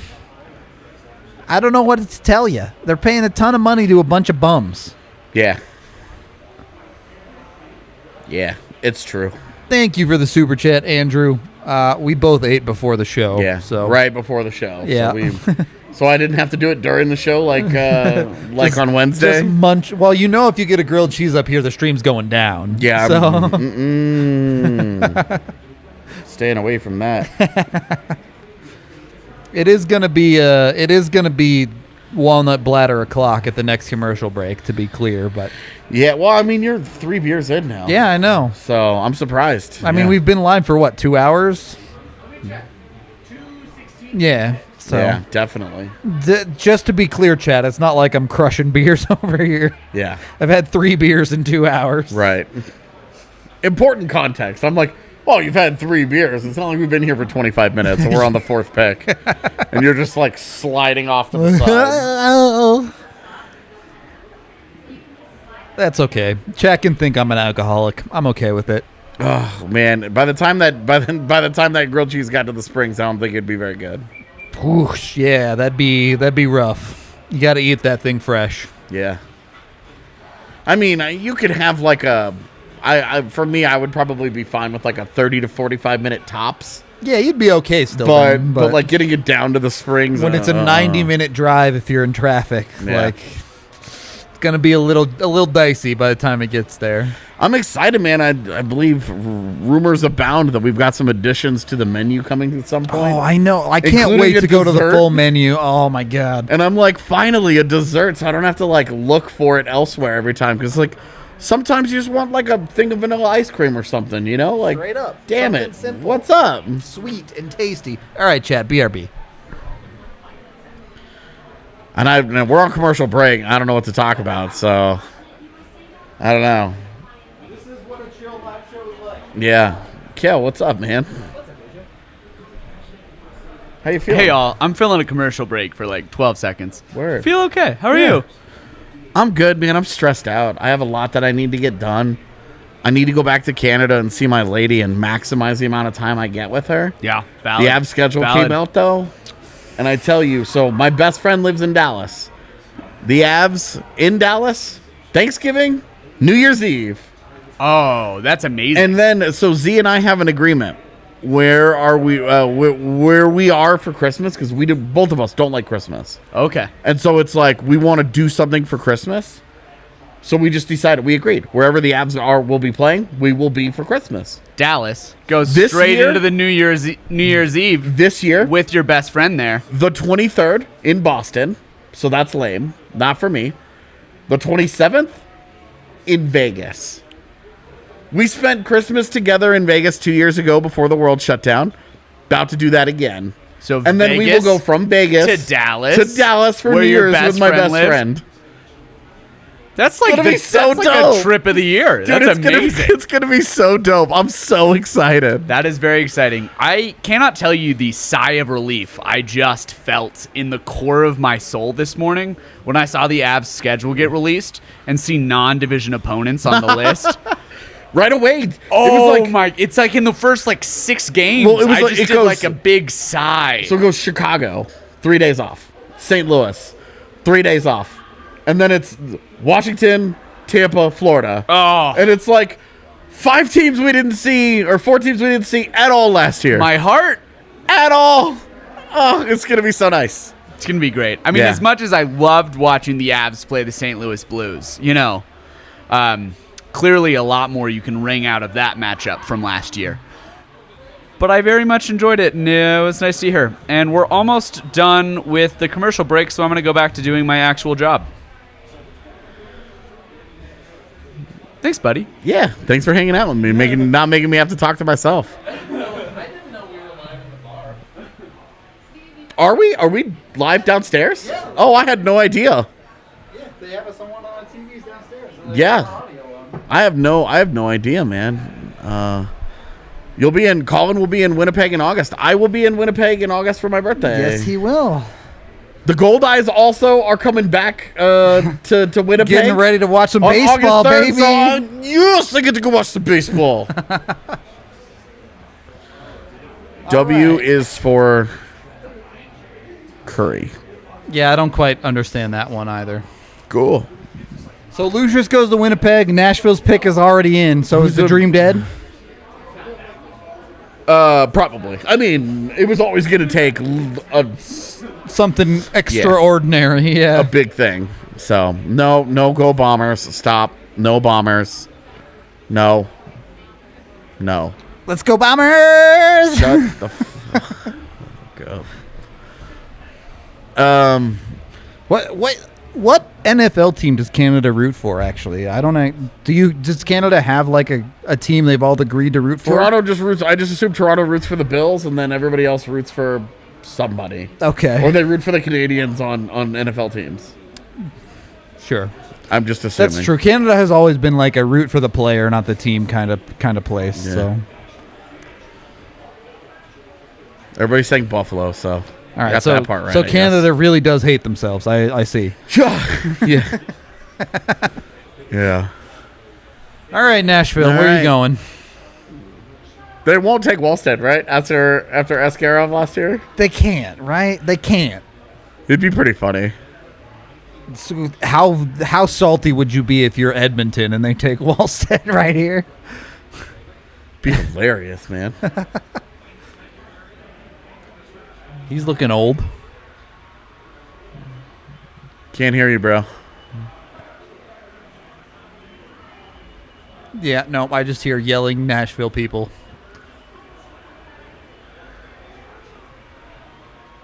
All right, they go Svechkov. Okay. Yep. Reasonable. Yeah, so the two-way guy that put up really big, like flashy offensive numbers at the end of the year tournament, and I don't think is that good. Yeah, Not as not as good as he showed in that tournament. Is this a dude that you tell to just go to Russia and stay there for a couple of years? Yeah. Yeah, this is definitely. I'm not interested in bringing him across right away. Yep. God, Edmonton really just had Jesper Wallstedt fall to them. Insane at 20. Please take Carson Lambos. Oh my dude, Ken Holland would do something that dumb. All right. Action going on down at the bar apparently. What's that? Oh, we broke. I told everyone we were wow. live at the bar and the stream broke. Yeah. Live at the bar. Good job, me.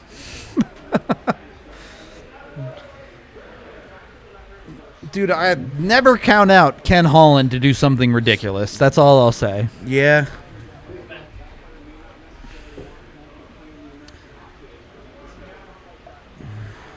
Boy. All right.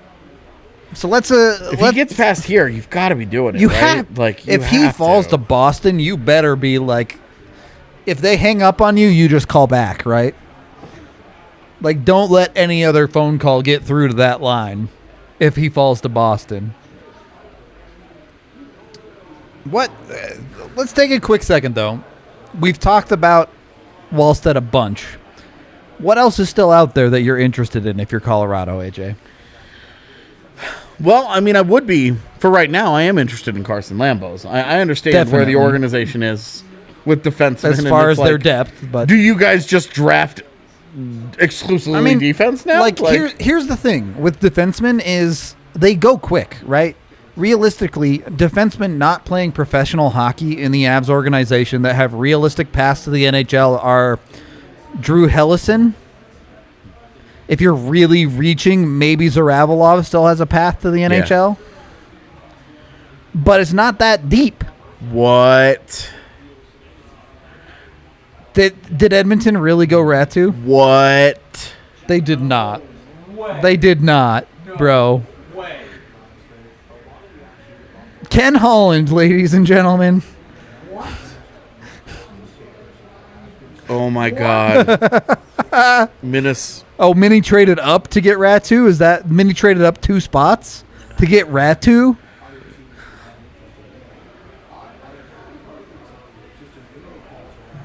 No pick in yet? All right, are y'all baiting us? Stop listening to chat. Chat's baiting for sure. We got chat baited. Oh, so sorry guys. I forgot to change the graphic. That's been up for forever. That's really We're vibing, dude. It's a vibe We'll show. do it live. That's totally my bad. I'm sorry, guys.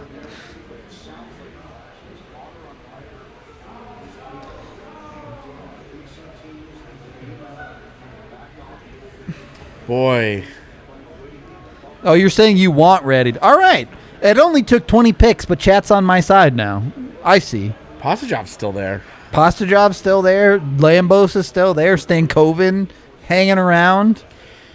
Yeah, not somebody that I'm super interested in for the Avs, but is interesting. Corson Kuhlman's, sure. So, I mean, he's not even on your radar while Lambos is still out there, right? But for the Avs in particular, he's really just not on my radar. yeah. I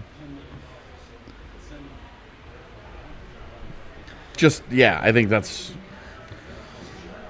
I'm just not all that interested. But for the yes, to get back to people, the guys that like we're looking at really starting to hone in on for Colorado, Ratu, yes. Ratu, Stankoven. Absolutely Ratu. If I think Lambos Ratu is would still be, around. I mean, Ratu, Bourgault. Bourgault too, yeah. Yeah. That's a good call. I don't know. Obviously, I mean, I really like Lambos. I'm drinking too Yes, slow. I'm thank drinking you. too fast. Chat. Zach LaRue. LaRue's still there too. I'm like, yeah. Who's the one guy that I've been sitting can't think around of. like, going on and on about? Yeah, no, it's Zach LaRue is the guy that I've said for a while now that I really. Ratu is not Joe Veleno in any way, shape, or form at all. Yeah, those are so different. Very players. different players. Very yeah. different players. Yeah. All right, so Minnesota trades up, and then they're gonna. Take break our somebody? heart. Not big believers in Kakinen, I guess, but I mean, come on. You're going to be a believer in Kakinen when you've got Jesper Wallstedt sitting right there? I know, like, come on. That's brutal. Like, not even a second. They did only move up 2 spots, to be fair. I mean, so this would then be a futures of Minnesota with Wallstedt, the Jets with Hellebuck, Predators with Askarov, yeah. and right now Saros. Still Saros. We'll see, but yeah. A lot of good goaltending in this division. Yeah. I mean, Dallas with Ottinger. And they, for now, Bishop is still there if he's healthy. Kudobin's fine.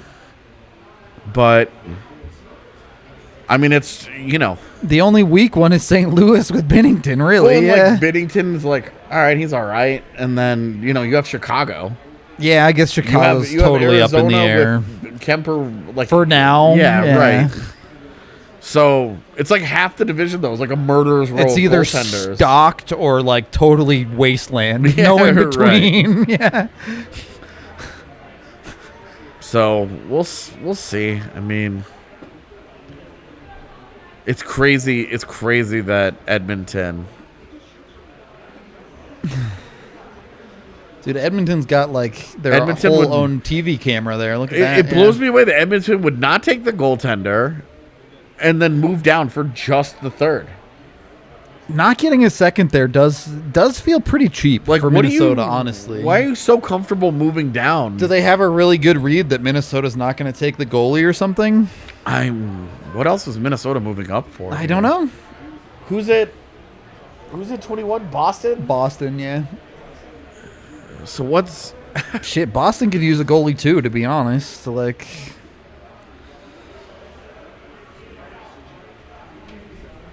Yeah, I don't know. Also, so they've moved the pick, like...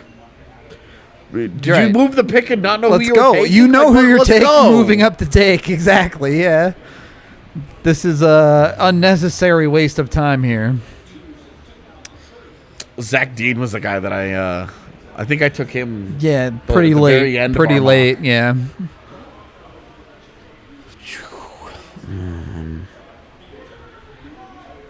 Yeah. You get Boyum is an interesting guy on D2, honestly, but Day 2 is gonna have so many guys that are like 5'10". yep, a bunch like, of smaller dudes. All right, like because this draft is full of like tiny guys that are really good skaters, and it's like, all right, well, what's their skill level? Just bet on the talent. Yeah.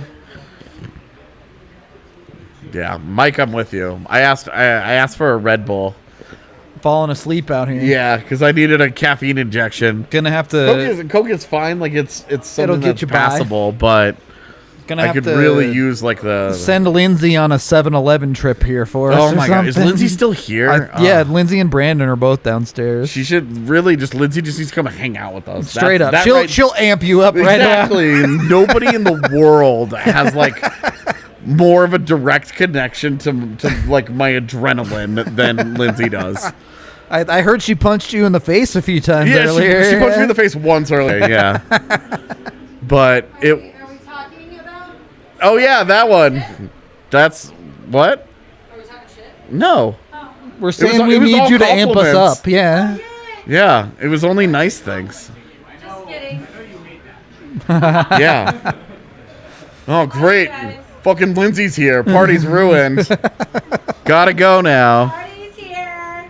Thank you for the super chat, Pin King. The songs that were played during the Parade of Nations during opening ceremonies were from Final Fantasy, Dragon Quest, and Kingdom Hearts. I didn't watch opening ceremonies, unfortunately. Yeah, we've but been a little busy, but that's awesome. Yeah, that's super dope. That's Props to Japan. I was gonna say, go Japan. All right. We need Lindsay to sing her the song of our people here. No. You're not a karaoke fan? Well, yes, but All right. So we need you a few more drinks. All right. We'll get there. All right, Minnesota, make this pick. Homeboy is just talking. They'll.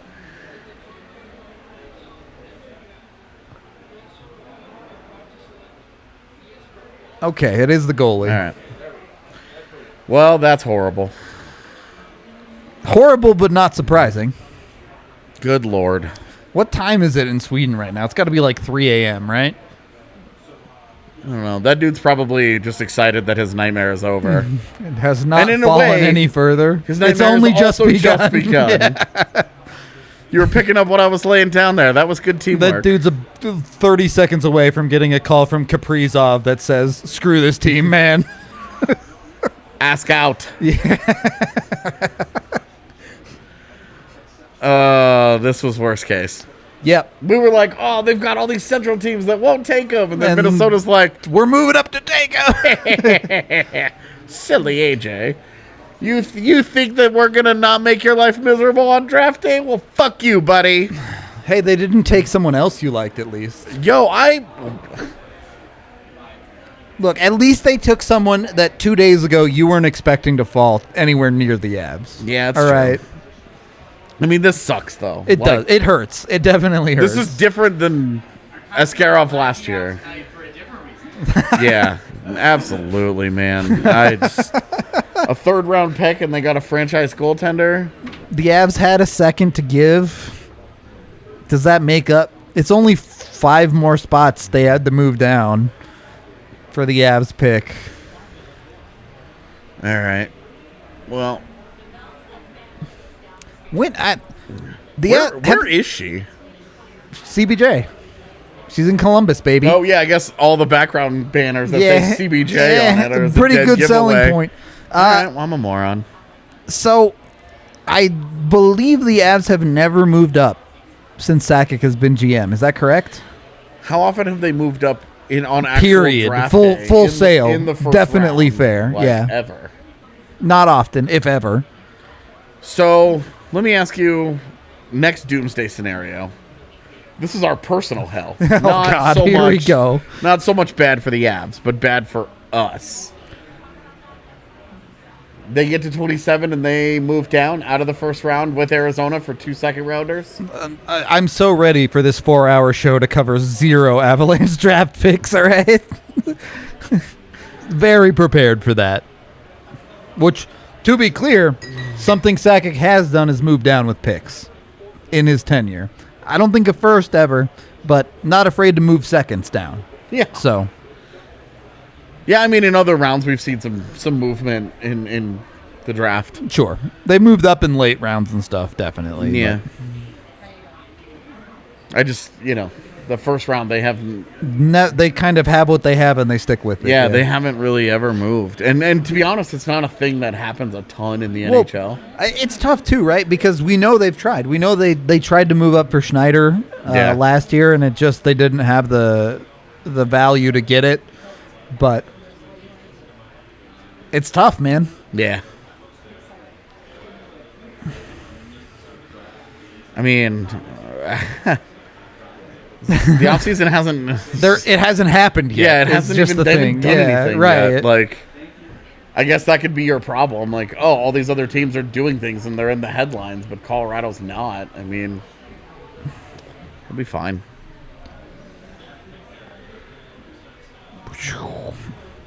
Vibes are not great right now. Yeah, I mean, it's chat vibes are a little rough. Like, let's it's- pull it back a little bit. All right. It's especially disappointing that this ends with Minnesota getting the guy. It's a rival in division. Well, it's like Detroit and Minnesota got the 2 goaltenders, right, and it just feels like a double-barreled middle finger. Directly spiting the Colorado Avalanche, and it's just like, oh man, damn it! It doesn't feel good. Alexa, play sad songs. Yeah, I don't even know sad songs that are hip with the kids these days. Sorry, chat. it's just the postal service. That is our generation sad songs for that's sure. right. Zoomers, I don't know if they're postal service fans. Little sad boy music. Yeah. Yeah, I don't know. So we'll see. We'll see. Boston's pick should be coming in any second here unless they're trying to move out. I had them taking LaRue. Yep. Because I was like, Marchand's protege, baby. Exactly. Is Olivia Rodrigo sad? I don't know. I think Good For You's kind of a jam. I haven't. It's not really sad. Yeah, exactly. More pumped. They're very different emotions. Oh, yes. Dude, got all the Alexis. I've always wanted to trigger everybody's, like, that old Xbox commercial where in the commercial they say Xbox off and it turns everyone's Xboxes off. You're like, okay, Google. Yeah. What's the weather? Oh my god. I hope Z's Google Home just went off. I hope she's watching this on the TV in the living room and her Google Home just went off. Oh, that would be funny. All right. Boston's pick is in. We got a couple super chats here. Thank you very much. I can't read that.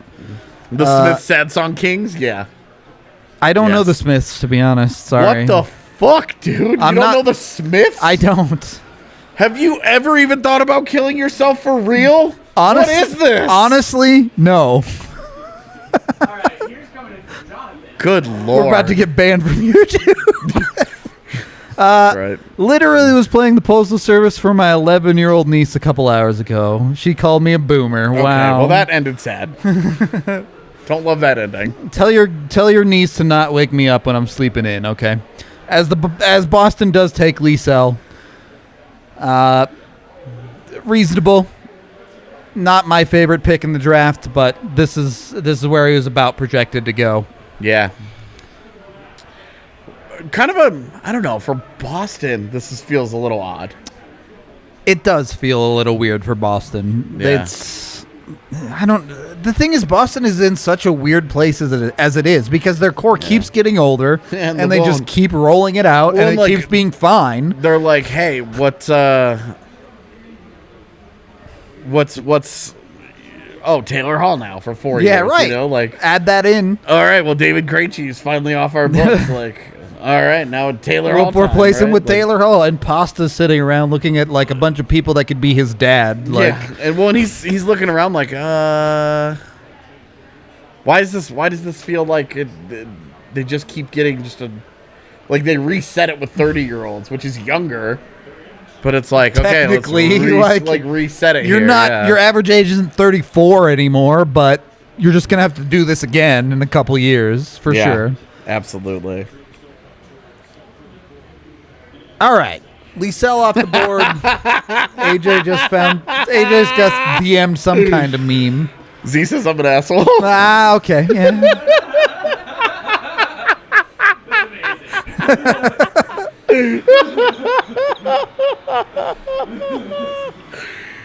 Oh my gosh. Edmonton going to be making their pick next as they move back. Would this not be... I mean, we're talking about what an Edmonton pick, but wouldn't it be, if we were really going to make an Edmonton pick here, wouldn't it be Logan Stankoven, a tiny little forward? It would. Very much in the Yamamoto vein right there. Yeah. Exactly. Oh my gosh. Wouldn't that be funny? How do you pass up Lambos as Edmonton right now, though? Well, so Lambos is interesting. Like, I love him, so I think that, like, top 15 or, like, starting about 15 was where I was considering. I mean, he Bob had him at 21, to be clear, but like, this is a guy that there's going to be some variance of opinion on. He got hurt this year. Yeah. And so there's not a ton of tape. You know, where do you put that guy? Where you're wondering, okay, so the injury, how much of a role did it play for him this year? I guess he didn't play a whole lot. You know, you're drafting him more based on what he did 2 years ago. Definitely, you're making guesses, but look, you're at pick 20 of this draft. You're making a lot of guesses. Yeah, right of course. The thing is, I guess, look, there's still talk about Edmonton potentially bringing back Tyson Barrie. Does that throw a wrench into things a little bit? I don't know. Well, it makes you kind of wonder, like, what's the plan for Evan Bouchard? You know, what's going on with Ethan Bear? Yeah. They just traded Caleb Jones to get Duncan Keith. Like, weird decisions. choices. Yeah. Because if you think, like, on paper, if you have Ethan Bear, Evan Bouchard, and Carson Lambos, like, as guys to kind of build around defensively, that's an interesting group. But they keep putting guys in front of them.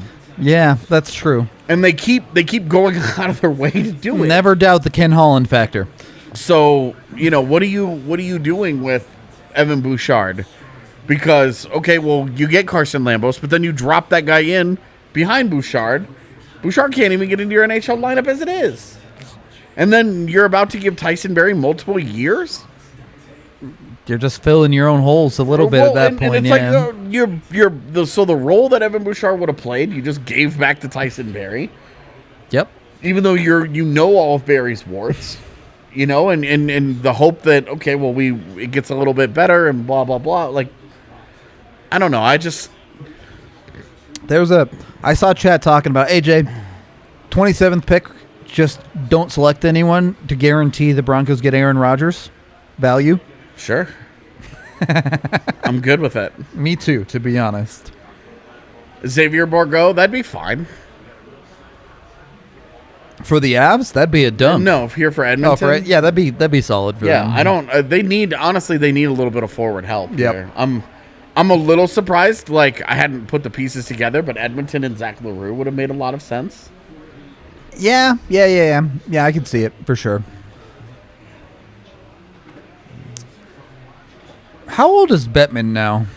Dude, he doesn't age. He doesn't look any older. He's straight up, like, he watched Interview with a Vampire and was like, I got it down. This is how we do this. I understand how this goes.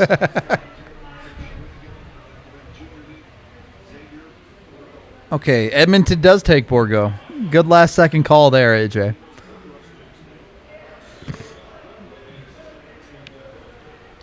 So Edmonton gets help on the forward side. I mean, great for them. Obviously, not anything you're looking at in their immediate future here at this point in the draft, but Yeah, so like Xavier Bourgault's interesting because he is what's the word? Elusive. That's a good word for it because every time he has the puck, I wish he would play a little bit stronger. But instead, he dances his way around people. Yeah, like like he just slips into seams, right? Yep. Like he's not an overly physical guy. Boy, I forgot they got Dylan Holloway. He's such a good fit for what they should be looking for. That makes the Bourgault pick a little bit weird. I mean, Bourgault probably more in the vein of a Yamamoto than Holloway. You could move him to wing, I guess. Yeah, but I don't know the way that he just kind of he finds seams, and he's got a good shot. Yeah, I like the shot. He can shoot for sure. It's all right. He's just another one of those guys that you wonder, can he get away with that at the NHL level?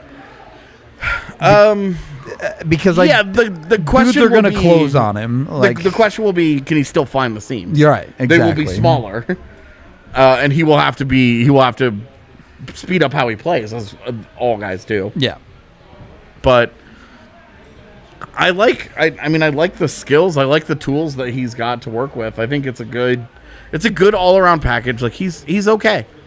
I really don't love any of these guys. Sure, we're in the 20s now. Yeah. There are things that you like about some of them, and the thing that gets me with Bourgault is like, what does he look like when he fills out? Is he 190 or is he like 205?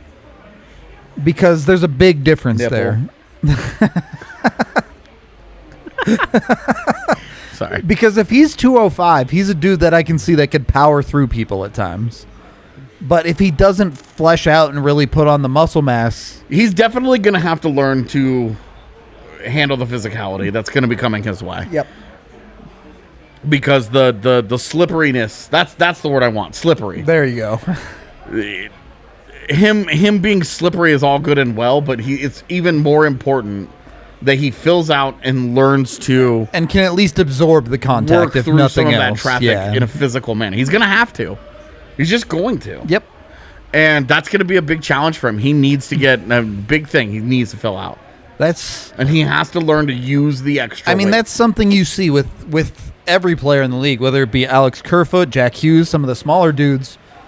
They're capable of playing through contact.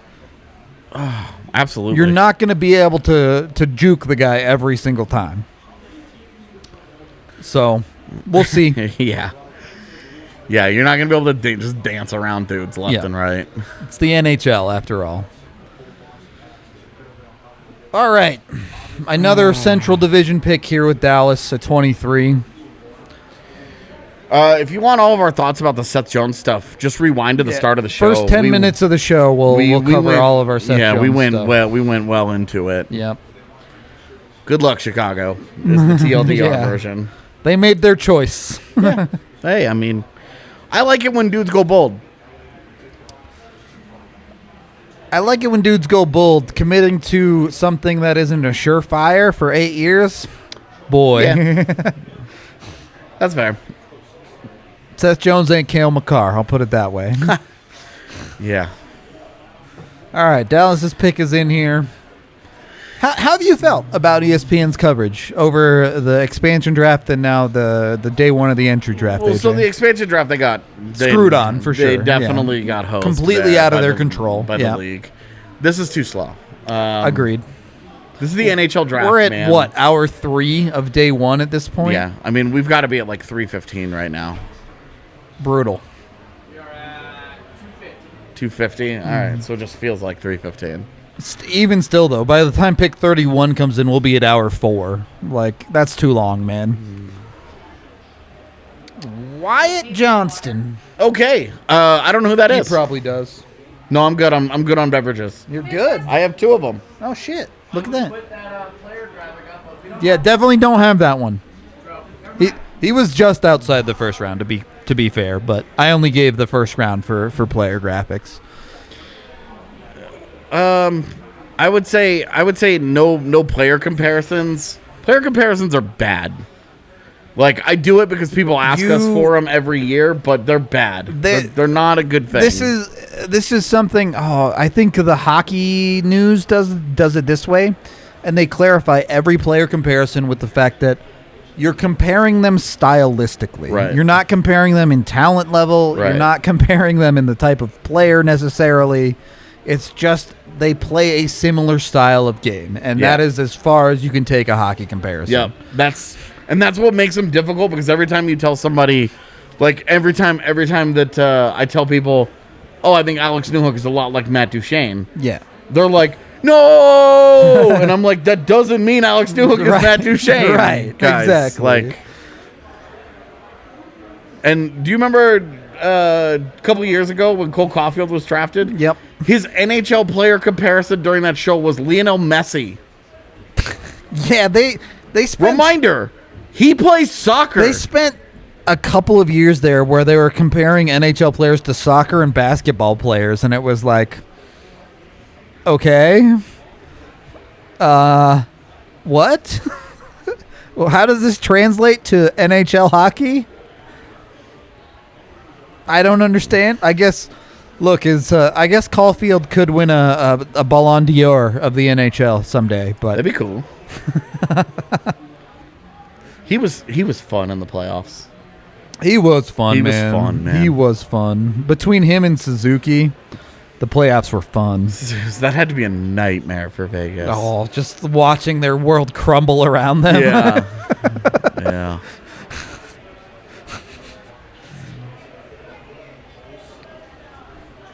I don't know how Caulfield should have been in it. Were the Avs supposed to take Cole Caulfield 4th? Yeah, no. I didn't even want Caulfield at 15, to be honest. I was happy with Newhook. Thank you for the super chat, He Vaguely wouldn't Sober. have been the guy. I know. All of this being Pierre free has been a blessing in disguise. Okay, I see. Yeah. Look, all right, you lost Pierre, but you also lost Bob, right? Sacrifices had to be made. Yeah. Big shock you don't want Cole Caulfield.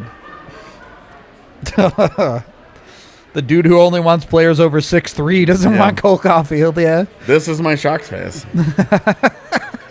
It's a really weird thing. Mike Milbury got fired and decided to just start hanging out in our chat every day. Wild, man. It's a weird thing to do.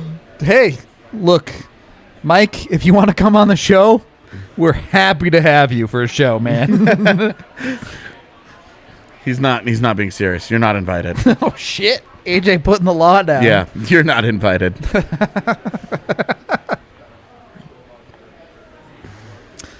All right, Florida here. Florida's another one that's Yeah. like, take anything, Let's man. make some picks here. You're at pick here. 24. You don't need to take the whole 5 minutes on the clock at pick 24, right? Just get it over with. Yeah. Yeah. If I remember correctly, though, they were out. They were on a boat.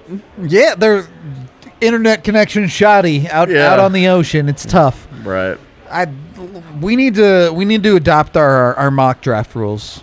We thought about adopting a 30-second clock for our mock draft. Yeah. The NHL should be put on that. Yo, the 5 minutes. Really, 5 minutes. Too much. You It's guys have too been much. working on this forever, and you need 5 minutes. It's definitely too much. They are at the Lauderdale Yacht Club. Shout out Lauderdale Yacht Club. I've actually been there. Oh shit. Yeah. For what? My grandparents used to live in New Smyrna, which is a little bit up the way. But Okay. We You we went on there for some delicious shrimps or what? It was their 50th anniversary. My That's grandparents. badass. So it's pretty cool. Dude, is it $22 million? Not quite 22 million. We didn't quite get that fancy. but- Boom.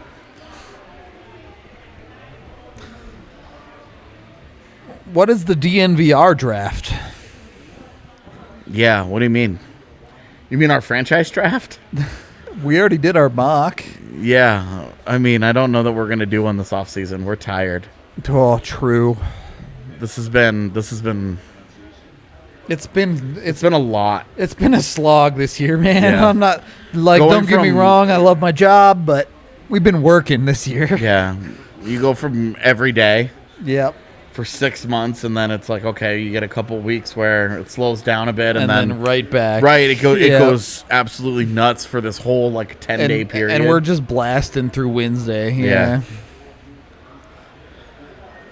All right, and Florida. this is starting to drag because Yep. it's like, come on. We're like literally we're waiting on the NHL to make their picks. Like, I know chat wants to pop off on random trade chat, but I can only take so much of that. We have to rate your rosters in a couple days. We got to save that anger.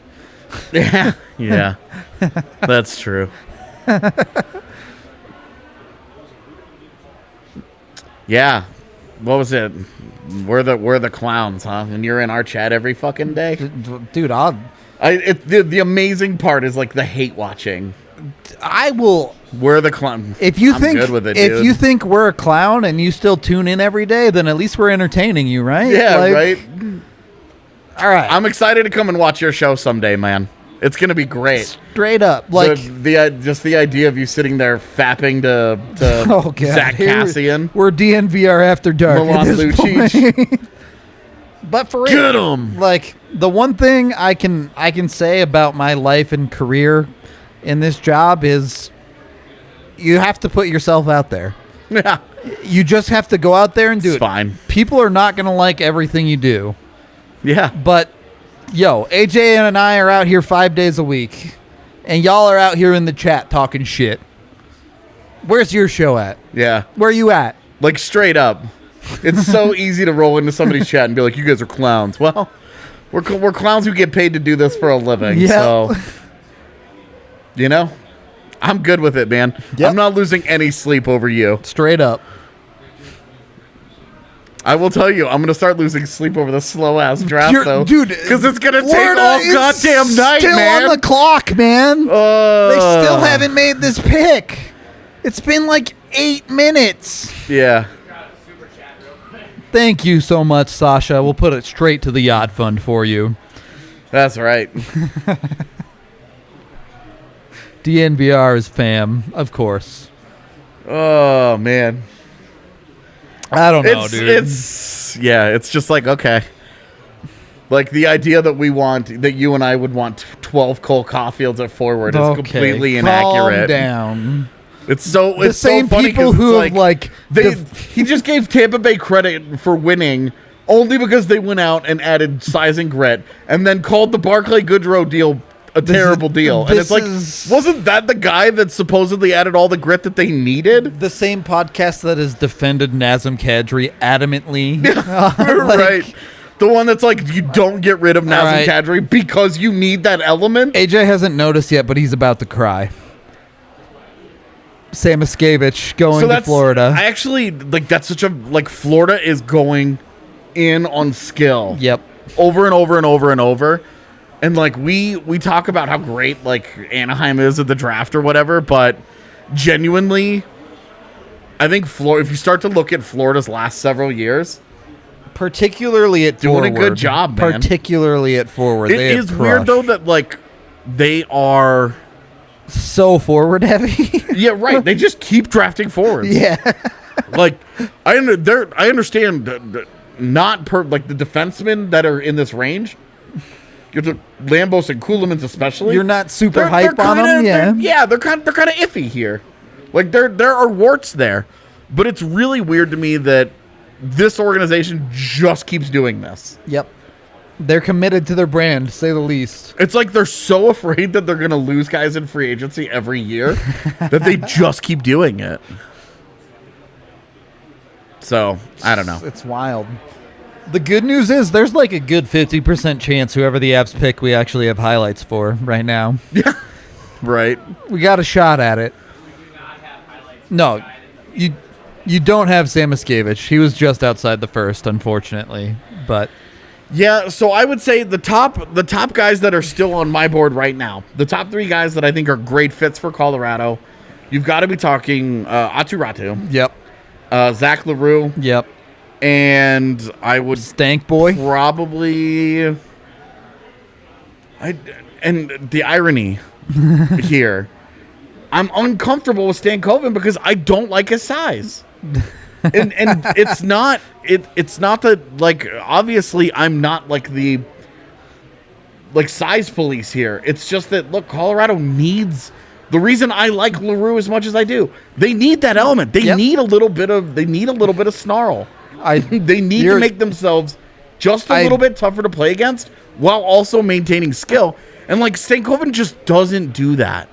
It just doesn't do that. I hear you. I don't even necessarily disagree with you, but I also do not want to look at our chat right now that you've just said that. So, okay. Let me bring up how interested in Lambos are you if he falls to 27?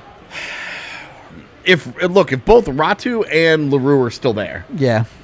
I want those other guys Not first. as hype. Yeah. Those are the two guys that I really, really like. Okay. I know there's a guy in our chat that keeps talking about Olausson from Sweden. I'd be fine with it. It'd be fine. Like, same thing with, like, Stromgren, right? Yeah. Like, you like those guys. They're on a intriguing, personal and note, I I don't upset. know how you go there ahead of Räty, but So Räty, especially if he's going to be, like, it just gives you one more dart at center. yep. And that's what I think is really, really... Shouting out our super producer. He's killing it, battling through sickness today, showing up and getting the job done. I just tried to look at the TV to see. Right into that light. Yeah, and I just went right into the light, and it's just spots. There you go. Shout out Jacob, but this is so not true. Look, I love Kale, super producer, but Kale Makar's pretty good at his job. Yeah. I'm not nearly as good at my job as Kale Makar is in this, and that's okay. I can admit that. Like, look, Kale Makar is, like, among the 3 or 4 very best in the Yeah. world at what he does. Look, if Kale wins like an Emmy someday, it's not going to be with DNVR. I'll tell you that much. As much as I love this company, as much as I love Kale, he'll move on to bigger and better things if it's winning an Emmy. So Dario wants to get into Stankoven. Like, Okay. yes, look, he is a really good goal scorer. And the thing that you do like, despite the size, is that he plays with an attitude. He plays really hard. He digs. He works. He gets into it. He really works. And that was the thing that you didn't like about Sam Iskevich. Lots of skill, really, really dynamic talent, totally a one-way player. Totally a one-way player. And that's not true of Stankoven. He's not that guy. He is not that kind of guy. Look, he works hard on the ice, full stop. Yep. It doesn't matter what zone it's in. Yep. He's going to put the effort in. We've got a super chat question coming in here from Mike. Hit us. Based on draft so far or trades, did teams take... I can barely read that. Did teams take themselves out of the Landy chase? So far, no. No. Look, the main team we have targeted for that is the Islanders, and they still have the cap space. Supposedly Nashville fancies themselves a contender for that, but I would say Nashville thinks that they are a contender for that all the time. Yeah. If Gabe Nashville always thinks that they're in on every big UFA. If I'm Gabe Landeskog and weird. Nashville calls me, I laugh and hang up the phone. Like, if he's willing to give you the $9 million that you want, though. true. That would change the conversation. But do you really think Nashville is a competitor in the immediate future? I don't know how you can. I mean, they're okay, right? But like they're mediocre, yeah. Like you're looking at $16 million that are sunk on their centers, and they can't get rid of them. So now they're like, all right, we've got to build up great wings. And this is the problem. For any team that Landeskog goes to, if he goes to them and he's the best player on that forward core... Is he better than Phil Forsberg? Debatable. But my point is he's in the conversation. Is Gabe Landeskog being your best player a cup contender? I don't think it is. I think that's just kind of reality. Columbus's third pick is in here. They're still wearing the weird striped shirts. they're handing it off to someone in Jersey. Yo, that's a cool thing for a season ticket holder to get. How do you win that though? That would be so dope. That's a cool thing. Someone's hype as hell. I think I heard AJHL, so I think it's Corson Ceulemans. Is it Ceulemans over Lambos? Wow, it is. You know, yeah, it's a little bit of a. Look, all right, look. To be clear, I'm just in love with Lambos' skating so much that okay. I could watch that dude skate for decades. At his size, I think he's the way he skates at what 6'3" is it? I think the dude is easy to fall in love with. It's kind of the weird thing about some of these offensive defensemen, both Ceulemans and Lambos. They both have good size. They do. Like they are not. It's not your 5'10", prototypical 5'11". small offensive forward, right. offensive defenseman. These are guys that if you just looked at them, didn't know anything about how they play, but you just looked at their height and weight, you'd be like, that's a defensive D right there. That's a guy that's a guy that go get in that corner and dig that puck out. Right, but it's not really how they play. Right, and then you look at them play and it's just like, all right. Not the guy that you would just think if you were just stereotyping. You would throw into that role without knowing what he is, yeah. Yeah, that's the only AJHL team that you want to play for. Can confirm. Brooks or nothing, baby. That's right. And then you go from Brooks to UMass, and you're living the dream. Kale has paved the way a little bit there. That's right. Oh, my God. Look, as long as Lambos is on the board, I think the Avs can take a D. Is there a? I wouldn't personally wouldn't be particularly interested in any D past Lambos. Well, and then the forwards are just like all these dudes, right? Yep. There's a whole slew of them. Yeah. Chris with the doomsday stuff here. Minnesota takes Ratu after they take Wallstedt. That would be Minnesota screws AJ and myself in the same draft. Yeah. Like they're watching the DNVR podcast and they know how to screw us. That would hurt a little bit. Yeah. It felt personal after the Boldy Beckman stuff, Look, though. At least Minnesota was quick. At least they just put their pick in. Yeah, well, you say that, but we don't have to thank 400 people this time. All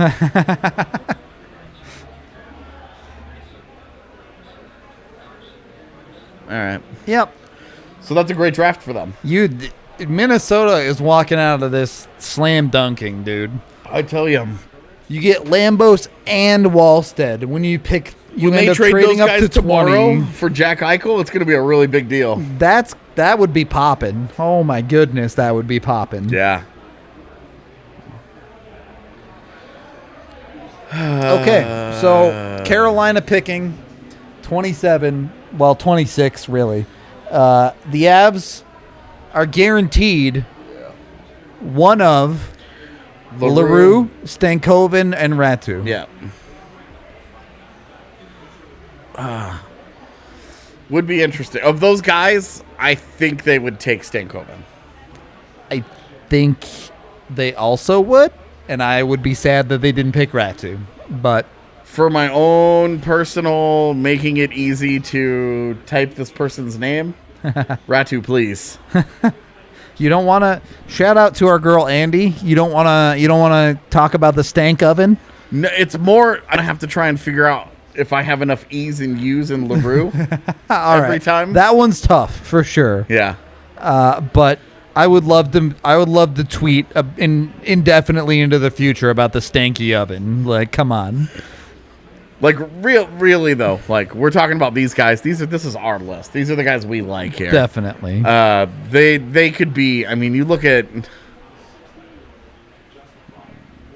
you. I mean, Dallas just took a guy. I don't know who Wyatt Johnson is.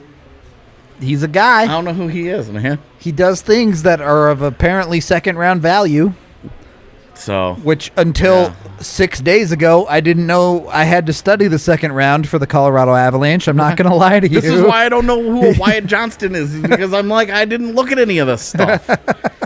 we had the first round and then we had the third round, and it was like, all right, I will get myself like vaguely familiar with the third round. Some dudes that I like. Yeah, and then that'll be that. I'm not going hard on this, right?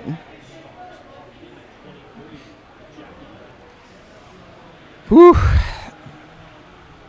Dude, Oh they've my done God, a we have lot of another interview? interviews. Yeah. No, don't want it. Take it back. Just make Carolina make their pick. Guys, we're 3:15 in the show. Like, Yeah. We're Yeah. we're For getting through. real. This draft started at 6 p.m. Mountain. Like, let's go here. I actually have to pee. I haven't gotten up to do it AJ's yet. bladder. Yeah, like, That's how you know it's a long show. we are getting to the point here.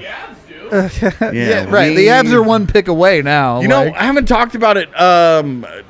Chibrikov and Pasajov both still there. definitely could be on the table. Yeah, yeah. But those are both guys, and Pasajov especially because college hockey. Yeah. College hockey has been a boon for the Avs.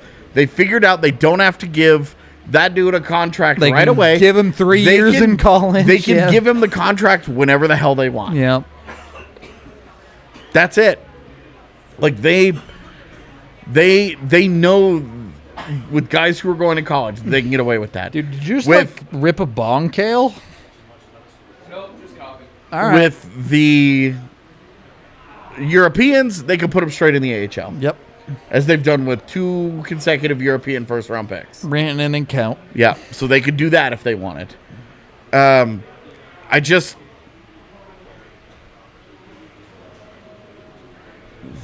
It's a really long comment that's hard to read. Yeah.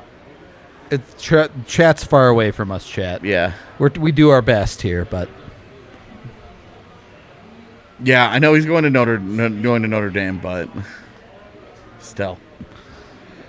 College hockey is a thing. Like they like college hockey for that reason. yep. If you get a CHL kid, you got 2 years. You've got like, okay, this is happening in this. You have to time make frame, your and decision basically after the first year. They really. they like to do things kind of on their own timelines. So, you know. All right, Carolina, let's go. Come on now. Yeah, Carolina, another team that has taken a bunch of dudes that I've really liked. Jameson Reese, I love the younger Suzuki brother, man. I really liked him. Yeah, I was shocked he got as far as he did. I know, dude fell a little bit. Yeah. So, with the exemption that the OHL or the CHL is putting, Players like in Foodie place. can go back to the AHL. yeah, Foodie going back to the AHL, I think opens the door for Foodie to make his NHL debut next year, if Yeah. a bunch of things happen. Injuries, whatever, have to come But- through, but yeah. Foodie was so encouraging last year that Foodie did what We'll see. Foodie did what the Avs have been looking for a prospect to do in the AHL for forever. That's what they wanted to see out of the Nick Henrys of the world. Yeah. And Foodie just rolled up as an 18-year-old and did it. Like, the dude has earned everything that he's gained. There's no doubt about that. no, you sons of bitches! AJ, You're gonna deep go sadness. you're gonna go on a commercial break AJ, after we have to sit through one of these deep lame ass sadness. interviews. This is bullshit. Been baited. I'm so not in for this. There's like, we've got a 5-minute clock here that we're just lighting on fire for stupid ass television purposes. This sucks. All right, you want Let's to? go. Let's just make some picks and finish this. Are Jesus. Are you taking a leak during this break, or am I? Because one of us is. Go for it, man. All right. I just want to yell about stuff AJ's gonna now. go off, chat. God. I understand. And they even have like timeouts that they're allowed to take, but good Lord, man, let's do this. I thought we lost. We learned from last year when the second day took 6 hours. This is not what hockey fans want. Oh, AJ, we've got a super chat. I know you already addressed this, but it is a super chat. So, it's coming in from Kerry. He's asking, is Seth Jones paying 9.5 too much? Yep. Yep. If you want a whole in-depth discussion, go back to the very beginning of the podcast. We did like 20 minutes on this. Yep. More yups.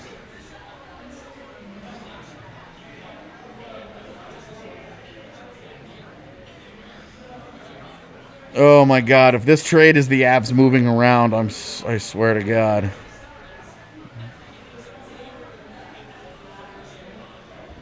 Oh, there was a trade officially. Yeah, let's see.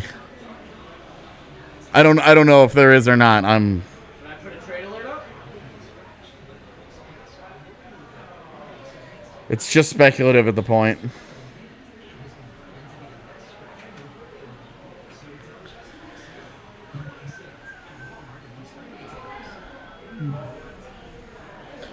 I don't really have a lot of faith in Bednar playing young guys more that they have to this year. For money reasons, they're going to just have to play some of them.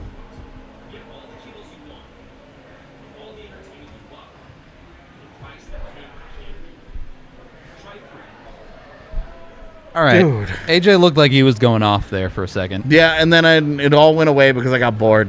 Well, that's the way she goes. Yeah. Dude, no one knows why AJ is in Twitter jail. It's because Twitter is dumb. Thank you for the super chat, whoever you are. Someone wants AJ Pickles rant, I guess. Yo, pickles are just fucking disgusting. They are. It's both texture and taste. Both. It's a lose-lose combination. They're both disgusting. Are delicious. They they ruin so many things that they're on because they like seep into the bread. Disagree. And then it just like it just ruins it. Hard disagree. And then like you get like dill pickles. It's like a tiny little bat. You could beat somebody with one of those things. What? Disgusting. yes, Disgusting. Thank you for the super chat, Carrie. Yeah, 8 years for Seth Jones is the expected happening. What's happening to Donnie? What the second part of that question? What? Who's going to replace Donnie? Great question. If you know the answer to that today, you probably work for the Colorado Avalanche. It could be Newhook. It could be some dude they go get in free agency. We don't know. Why are they interviewing someone from USA Hockey? Dude, they did an interview. They did a commercial. They come back to another interview. To a fucking interview. Stretching. They're stretching a little bit here. Look, I know that there's like a timeout function that teams have for trying to For work their out clock, deals or yeah, whatever. yeah. They're allowed to do one. Yep. But dude, no. this is dumb. You don't miss NBCSN for all of this. To be fair, this is also their first year doing it like over a decade, so give them a hot. No, they've been doing the NBA or they've been doing the NFL draft forever. They are comfortable with drafts. They also didn't kick this to USA TV, so Yeah. But they did it on ESPN too. it's not ESPN1, but it's also not ESPN News. Like, ESPNU. yeah, like That sounds like so disgusting. oh, that sounds so good. A little quarter spear, Oh, delicious. Can't get enough. Goes great with the grilled cheese, to be honest, man. oh, why would you ruin one of God's greatest children? With that monstrosity of a creation. What's not to like, my guy?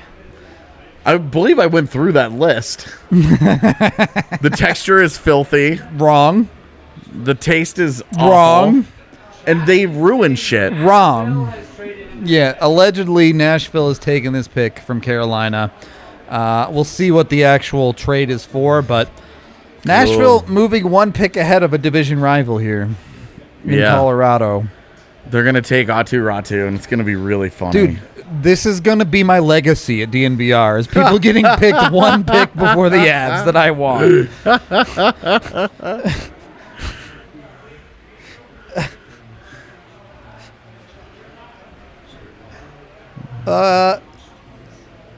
Ratu should definitely Ratu should definitely go back to Finland. Yeah, no shot that dude comes over right away. 40 and 51 for 27. That's a fair deal. Also, our nightmare. Carolina peeps have been hanging out all night, and just for that. Dude, you got to move up to that for 40 and 51. Boy. Curious. What's it for? Yeah. Yep. You know Nashville's about to take this full 5 minutes just to spite us. You know it's coming. Dude, what is that draft room? That's a weird one. They look like they're in a bunker. They would think that they're in a bunker. Oh, I do not want Pinelli. Me either. There are some guys on there I am not interested in. Pinelli, Tumala, Yeah. no thank you. Whoops. Oh my God. They traded up and they don't have a player in mind Right? again? It's like, no, we got to take 5 minutes to figure out who we want. I don't have any thoughts on O'Brien's comments on the Landy contract. The only people that truly know what's going on at the end of the day, Gabe Landeskog and the Joe Sakic, basically. and the agent, Yeah. like Colorado's front office and Landeskog and the agent. Those are the guys. They're just. Anyone else is just making shit up. Yeah. The reporting that I've done on it, it's the same. It's they, everybody gets something out of putting out information like that. LaRue goes to Nashville. You sons of bitches. AJ, deep sadness. Fucking assholes. I hate the Central Division. I know you do. Thunderdome never ends, AJ. So, It's 2 years in a row I hate Nashville. on a ranking of 10 to 11, the least favorite player you wanted the Avs to play against for the foreseeable future, Zach LaRue. He just turns to his drink and takes a sip. Whatever. AJ's over it already. It's been a great draft for the Central Division. So, what's your expectation here? Stanky boy? My guess is stank is yes. It's stank oven. The stank boy. All right. Yeah. Never showering again. Colorado Avalanche. They're going to let the stank seep in.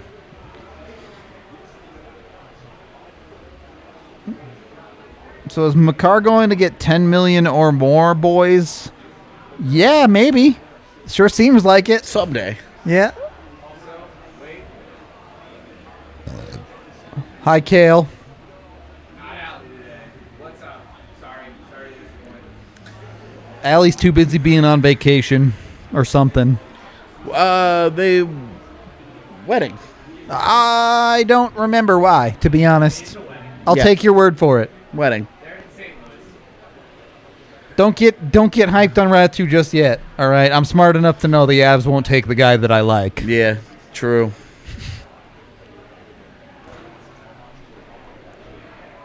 But look, it's a win-win for me. If they take Ratu, I get to be hyped on the player. If they take Stankoven, I get to be hyped on my Twitter game.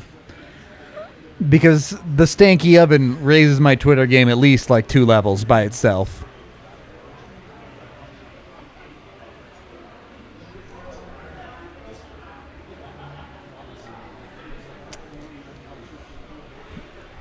Boy, Svechkov and LaRue is the 2 picks they walk out of this draft with. I'm so annoyed. That's saying they're trading down. I'm It's true, but a couple people in the chat said it. they would be classic Avs if they did, just to spite us. Let's see what Twitter has to say. Twitter doesn't look like they're saying anything just yet.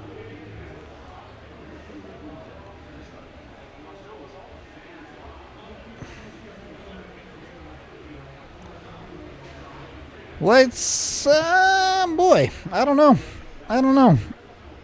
Would you be comfortable with the trade down here, AJ?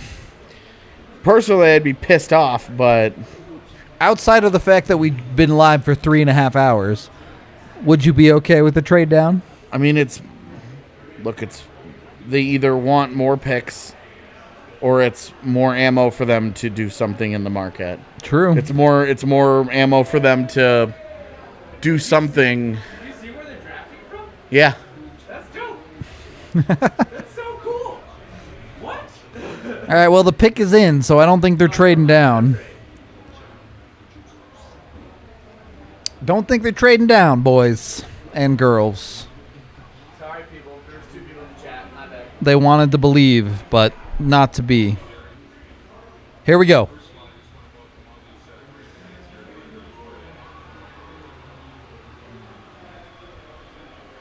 Cool. They got fans.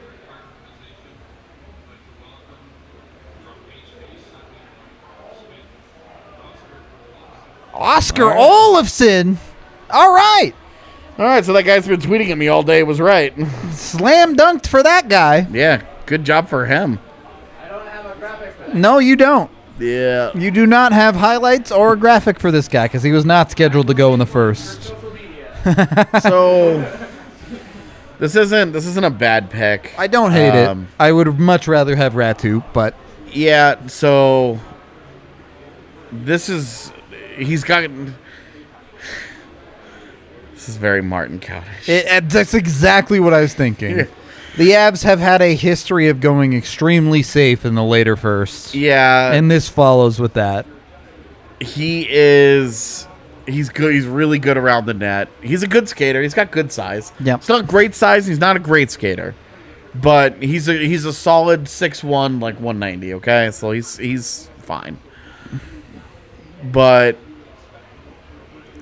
Look, this is the type of pick where the second you make the pick, you know you're not getting a high-end player out of it. yeah, And this is your high floor player. Yep. That look, they just did this with Martin Kaut recently. Literally So 3 years ago, they did this with Kaut. Yep. is knowing that Kaut has not Panned out for them in whatever way they has see not become fit. a meaningful NHL player yet. How do you feel about it? I mean, they're not and like It's fine. don't hold it against him that Kaut is Right. The Kaut has struggled to break in and keep a job there. This is It's very whatever to me. It's very much. yeah. It's very much you're not getting a ton of value out of the pick. To This me. is solid like C+. Yep. Like Exactly. You didn't bomb it, but you didn't get good value either. yeah. It's very much that to me, and how Gets important hated is this? by his head coach. Okay, dramatic. Calm down a little Martin bit. Kaut got Yeah. looks last year and did shit with them. So, there are some things that Martin Kaut has to own in his own issues to break into the NHL. It's not all Right. Like Jared Bednar hates him. if you ask me, I would give him more opportunity, but also like look at where the Colorado Avalanche stand. yeah. They're gonna trust veteran guys when they're pushing for a President's Trophy. Like, Yeah, I mean, I'm not getting into this nonsense. Yeah. I just Olausson's fine. Like this is It's on fine on is the draft exact night- correct word. On Yeah. draft night, you're like, okay, well, this is not going to sell tickets. This isn't going to be super sexy. It's just Given the blind spinny dart throwing that that this draft is this draft. What? There's a good chance that they get an NHL player out of this guy. Let me ask you this: Where is he in the top 5 of the Avs prospect pool? Is he behind Kaut? Yeah. Is he behind I would probably Foodie? I don't know. A Bocage? No, he's not behind. He's not behind Bourgault. I don't think he is either. He's but not behind. He's not. He's not behind Ranta. So I would say Barron, Kaut, Olausson. Yeah, that's fine. Thanks, man. What even is that? That is a Paloma. Whatever that is. It's grapefruit, tequila, lime juice. Oh God, they got me one too. Oh no. Indeed, sir. Cheers to Oscar. Allie's not even here for the Yeah, tequila. right. Yeah. I really shouldn't take this. No, I shouldn't. All right. Cheers, guys. To the pick being fine. Oscar. Cheers to Oscar. C+, baby.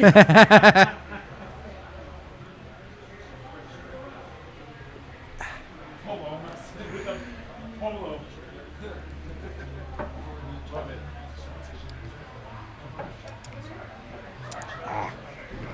That drink tasted about like that pick felt. It was less fine than that pick. Really? I didn't think it was that bad. It's not my jam. Okay. No arguments there. Yeah, I don't know. Okay. Shane Bowers has got to figure it out pretty much right now. Look, I love Shane Bowers as a prospect. The reality is he didn't do what he needed to do in the Avalanche's eyes in the AHL last year. It's that simple. I think he could also stand to fill out a little bit more. It wouldn't hurt him, definitely, to put on some muscle. But it's also like, how much longer can... I mean, he was a college kid. He went 2 years to college, and now it's been a couple years in the AHL. Like, what are we waiting for? All right, here? Chad, if it makes you feel better, New Jersey went off the board immediately after the Avs as well with Stillman. But Yeah. Now, Chase Stillman, I do know. Yep. Don't love. Nope. Look, so realities here. Olausson probably staying in Sweden for the next 2 years at least. Or do you bring him over? Oh, I really don't know. No? I would honestly, I would be perfectly fine leaving him there. Same. I don't care if they want to bring That's him over. my expectation. Cool. Is he stays there. If the problem with bringing him over though is that they just inundated their AHL team They with young guys. flooded it with forwards, especially. Like prospects that could realistically be Eagles at the start of the season are guys like Foodie, Bocage, Sampo. excuse me, Sampo will almost certainly And then be. you also have potentially Bowers. You and still Cal. have Bowers there for sure. One of Kaut or Wingerly will fill up that spot either way. There you go. They just re-signed Sherwood, who could spend some time down there. You still have Nick Henry on that roster. You still have a handful of other dudes that are going to come back. And we're already at enough players that it's like, if you bring him over, he's not going to be in a top 6 role in the AHL. And at that point, why not just leave him in Sweden and let him develop in a system that he knows and is used to at this point? Yeah. Which, again, like, when you look at a guy you're picking 27th overall, you're picking him out of Sweden. The reality is this dude is at least 2 years away. He's not going to play 1 year and then drop into your NHL roster. So let him develop a year in Sweden. If you feel like he's ready, get him to the AHL, let him play on American ice, and then go. Doesn't make sense to bring him over early. Yeah, same agent as Landeskog. Okay, well, they drafted a Swedish player. Landeskog's agent represents a ton of Swedish players. Look, he's going to sign an ELC of a first-round caliber. Like, there's not really a whole lot of negotiating you can do as an NHL draft pick. You sign your ELC. The difference in your contract is, are you paying $875K or $925K? Sure, maybe there's some bonuses on there, but realistically, a 27th overall pick, you're not expecting to hit any of those bonuses anyway. Yeah. So, You know, and Olausson, I'm just not. What's best case here? Where does he max out?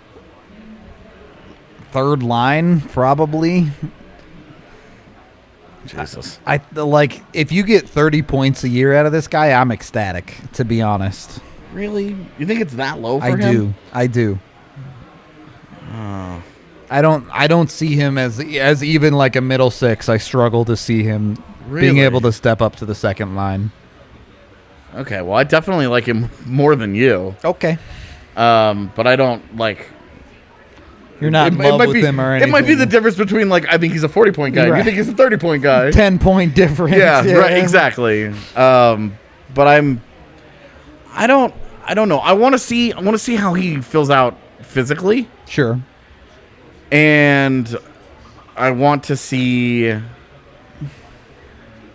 what he does with the added strength and how much that helps, because he's look, a guy that right. plays around the net, and This so is- that's going to immediately be like, you need a certain power element here. Yep. You need a certain strength. If you're going to have a nose for the net and you're going to be in and around the goal a lot, then I think a big factor here is, what does he do when he gets his man strength? And When the dad bod kicks in. And I will say, for a player like this, 6'2", you're projecting him as probably a 200 plus pound player when you he hits the 100% NHL. want to see him hit 200 pounds. And there are a lot of ways for a dude like that to make the NHL.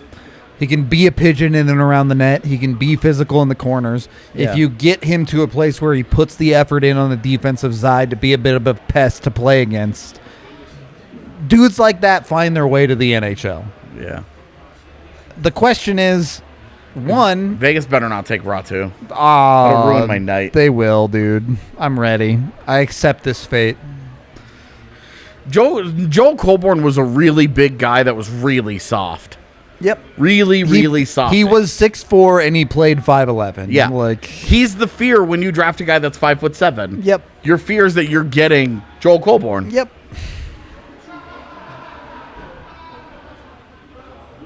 I can't tell who they picked. Okay, they picked Zach Dean. That's fine. We're good. Bro! Terrible. Bro! Bro! What? All right. Genius. So now my conversation is, can the Avs trade up from 61 to get Ratu in the start of the second?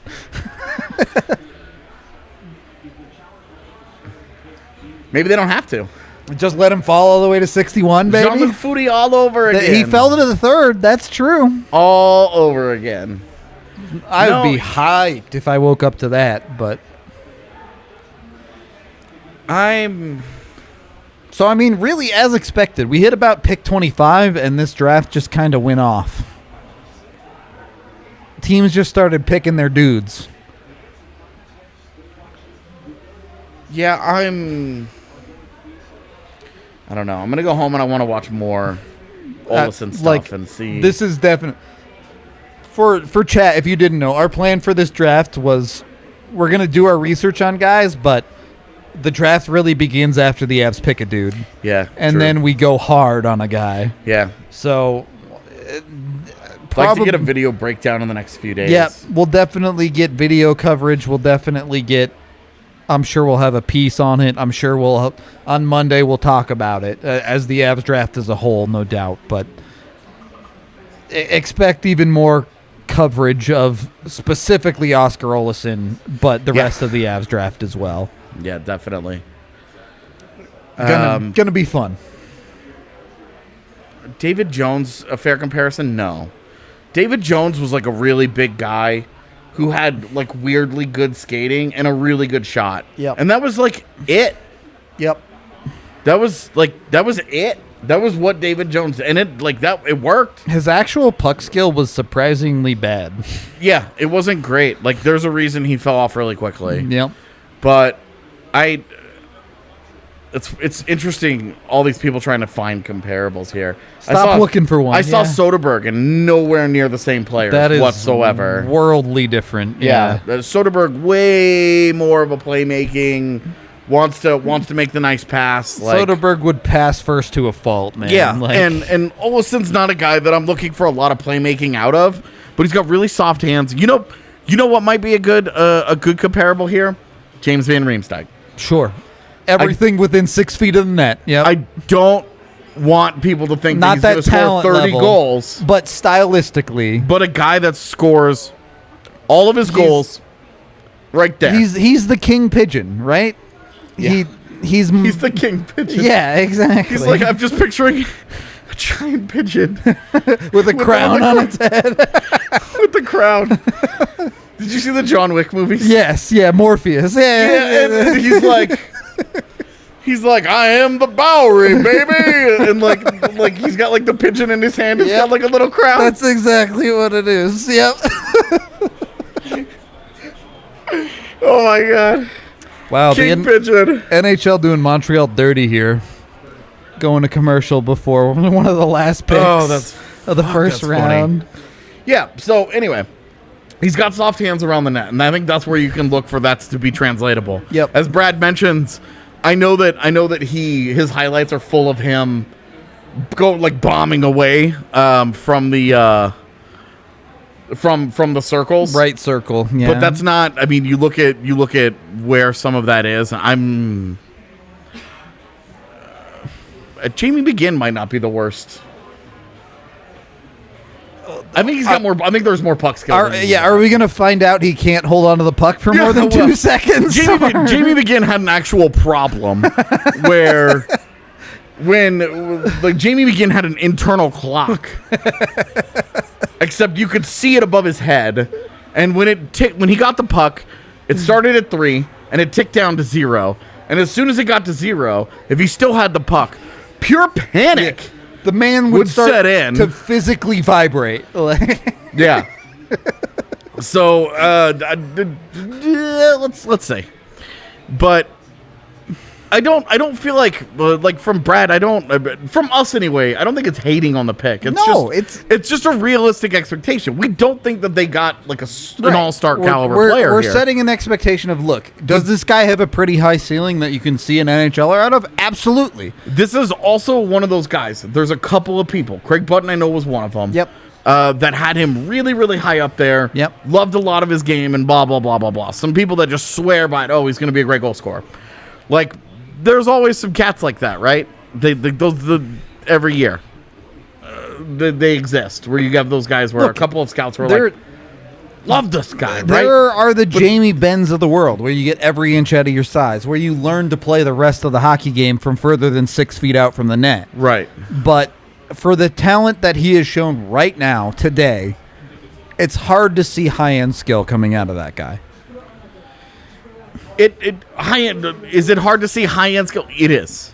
Yes, it's hard to see a high-end player out of him. Yeah. But I'm just not having a hard time picturing this is a dude 100%. That's on Colorado's right wing in say 3 years. Yep. Drops 10 goals somewhere on your third line. Oh, see, I think it's going to be more like 15. I think he's going to be... I think I don't know what the assists are going to be like because I'm not Cy Young in it a little bit for sure. It could be 15 and 10, right? Yep. And that's the reality of if he gets 15 goals. See, I'm Will agreed with me. We're celebrating. The Avs pick is not amazing, but fine. Easy. Fine has been the perfect word for this pick. From Can you measure the heart and want? Well, that's part of the problem with Olausson is that the heart has been questioned. Yep. The motor has been questioned a little bit. So that's... All right, Logan Malo going to Montreal, totally off the board now. What? Yeah, that's deep space. No, that's the dude who asked not to be drafted because of the sex crime that he committed in Sweden, where he played this year. Oh, that's him? Oh, yes. Shit. Montreal, what is you doing, baby? So you drafted a player that asked not to be drafted with your first-round pick? Bergevin, please.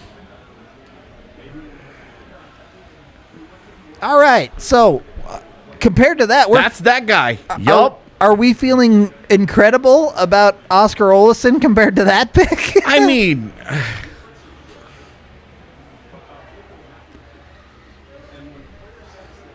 the silence sums it up, I think. Pretty much, yeah. I'm ultra uncomfortable getting into this because we try really hard to stay away from certain things and totally understand. This is an embarrassment. I'm sorry. I think this is embarrassing for everybody. This is a situation where it doesn't even matter who the Avs took. The answer here is it could be worse unless you're a Montreal fan right now. So, we're going to move on. I will definitely tell you, I will take Oscar Olausson over 10 times out of 10 over Zach Dean. Zach Dean as well. Yeah, honestly. out of I take him over Chase Stillman too. So yeah, I forgot all about Chase Stillman. every pick after this, you're pretty comfortable with the Avs not taking that dude. I mean, that is the confidence of a guy that just took a team to the Cup Finals and is like, fire me. Yep. This I is do my what I want. dude. Yep.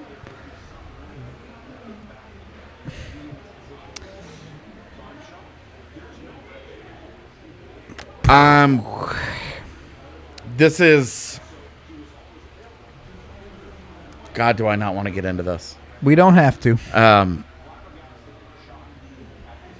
Flabbergasted and shocked is a good way to put it, ESPN. Leave it at that. Leave it at that. Let Chicago be on the clock. Jesus.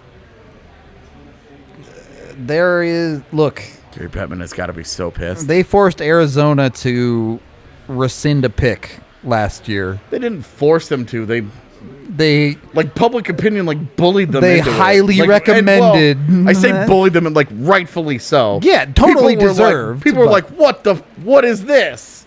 You have to expect the same type of response though, right? Yeah, they're not rescinding the rights to a first round pick, man. I'll let it go. We'll stick with Oscar Olausson here and the Avs. Yep. Realistically, 3 years before he makes an NHL debut, or do you think he can cut that down? I think it's possible to cut it down because ELCs are going to be very valuable for them. True. And so that puts when they're cap crunched, yeah, that puts every single prospect in the prove something get a shot, and we'll see. Yeah. The big thing that I have to mention, though, I will mention over and over in the next few years, the Avs are done. Yep. Using the NHL team for development. Yep. It's all going to be minor leagues. You have to show up, yep, and you have to put your best foot forward, or you're not going to continue to get looks. That is the system that they want to go with. And look, I understand that there were a lot of frustrations last year. I understand that with the Martin Kaut thing, we're ready. I understand with Shane Bowers, we're ready. I understand with Bo Byram, we wanted him to play over Patrick Nemeth. I understand all of those frustrations, and I'm saying I hear you, but I'm also saying from the organization's perspective, they've set a bar, and in their eyes, and their eyes are the only ones that matter here, those guys did not meet that level for whatever reason. Byram being a little different because it was more injury-related. Here's the conversation I want to have there. Whatever bar the Avalanche have, it doesn't matter that much to me. If you're a forward, are you one of the best 12 forwards in the organization? If the answer is no, you shouldn't be in the lineup. Full stop. Yep. This is no longer you're going to be one of the best 12 in the lineup. Yeah. Are you today one of the best 12? Yeah. And if the answer is no, then you're not playing. Right. Defense, same thing. Are you one of the best 6 defensemen in the Avalanche organization? If the answer is no, you're not playing. Well, and Dario asks, what did Megna do? Yeah. What did Megna do? That's a question that we all have. We all want to know. If he's not one of the best 12 forwards, he shouldn't be playing. It's that simple. Which was the argument that was made by all of us consistently. Yep. The big thing that has to happen, the thing that Jason Megna will do, that Jason Megna will do, is not that he be terrible. He will not just that. He will show up and he will go 100%. Yep. He will give you everything that he has. Now, whatever that is a moving target. Sure. Because what we saw with Martin Kaut last year, that's not 100%. Yep. And it wasn't 100% effort. We saw that. Martin Kaut's 3 games in the NHL last year were not one of the best 12 forwards in the Avs organization. We saw that. Full stop. We've seen better from Martin Kaut by a long shot at that. Do I believe Martin Kaut can be one of the best 12 forwards? Yes. I think he is. I 100% agree. Before they do whatever they do in the next few days, I will say right now, my annoyance, me personally, my annoyance If Martin Kaut is not in the opening night lineup as one of the 12, Would be disappointed. Would be disappointed. I will be frustrated. But Martin Kaut also plays a role in that. At the same time, if he shows up to camp, is out of shape, looks terrible, then he earned it. And yeah, Chicago went miles off the board here. Jesus, with Nolan Allen is a third-round guy. Yep. The only reason I know that is because I was doing homework Looking on at third-round the guys. Avs third-round pick for this guy. Yeah. Jeez. This draft is already weird. It's only going to get weirder. 9 a.m. tomorrow. Yeah, we're officially done. Kale, we ain't gonna make you stick here that much longer, my guy. You've been working hard tonight. Oh, no, I don't care. We can talk for an hour if you want. Let's not and say we didn't. With Olausson, it's going to be, what's the plan? Like, Yep. what comes next for him? Yep. Is he in Sweden for a year? I hope so, but we'll see. And then what's after that? Look, like Sweden in a year, if we're mapping it out, right, and we're saying best case scenarios here, Kaut and Bowers are not with the Eagles anymore. They're in the Avs. They They're graduated. With the Avs. Newhook's with the Avs. Yep. Okay. Sampo, best case for me, Sampo's in Loveland this year. Sampo I plays his wanna way see- into a role next year. I want to see. He I want to probably- see how it goes. Injury call up type of thing this year. Yeah, I want to see how it goes first. So Sampo there, Foodie there, and then after a year in Sweden, next fall, Bring him over to the Olausson in the AHL. AHL. Yep. And then go from there. We'll see. And, well, I mean, I want to temper expectations a little bit because I don't think this is a guy that you really get your sights set on a breakout year for. This is a guy who steadily advances his career through the ranks. Yeah. He plays solid in the SHL. He comes over. He plays solid in the AHL. He comes over. He gets a look in the NHL. He plays solid. It's never blow your socks off incredible hockey, but it's just he has his job. He gets it done, and he provides what you need. The thing, okay, All right. Sasha, thank you for the super sat. Strange draft. Thanks for covering it, dudes. Much love. Appreciate you. The strangeness isn't over. Yeah, tomorrow's going to be nuts. Tomorrow's going to be out of control crazy.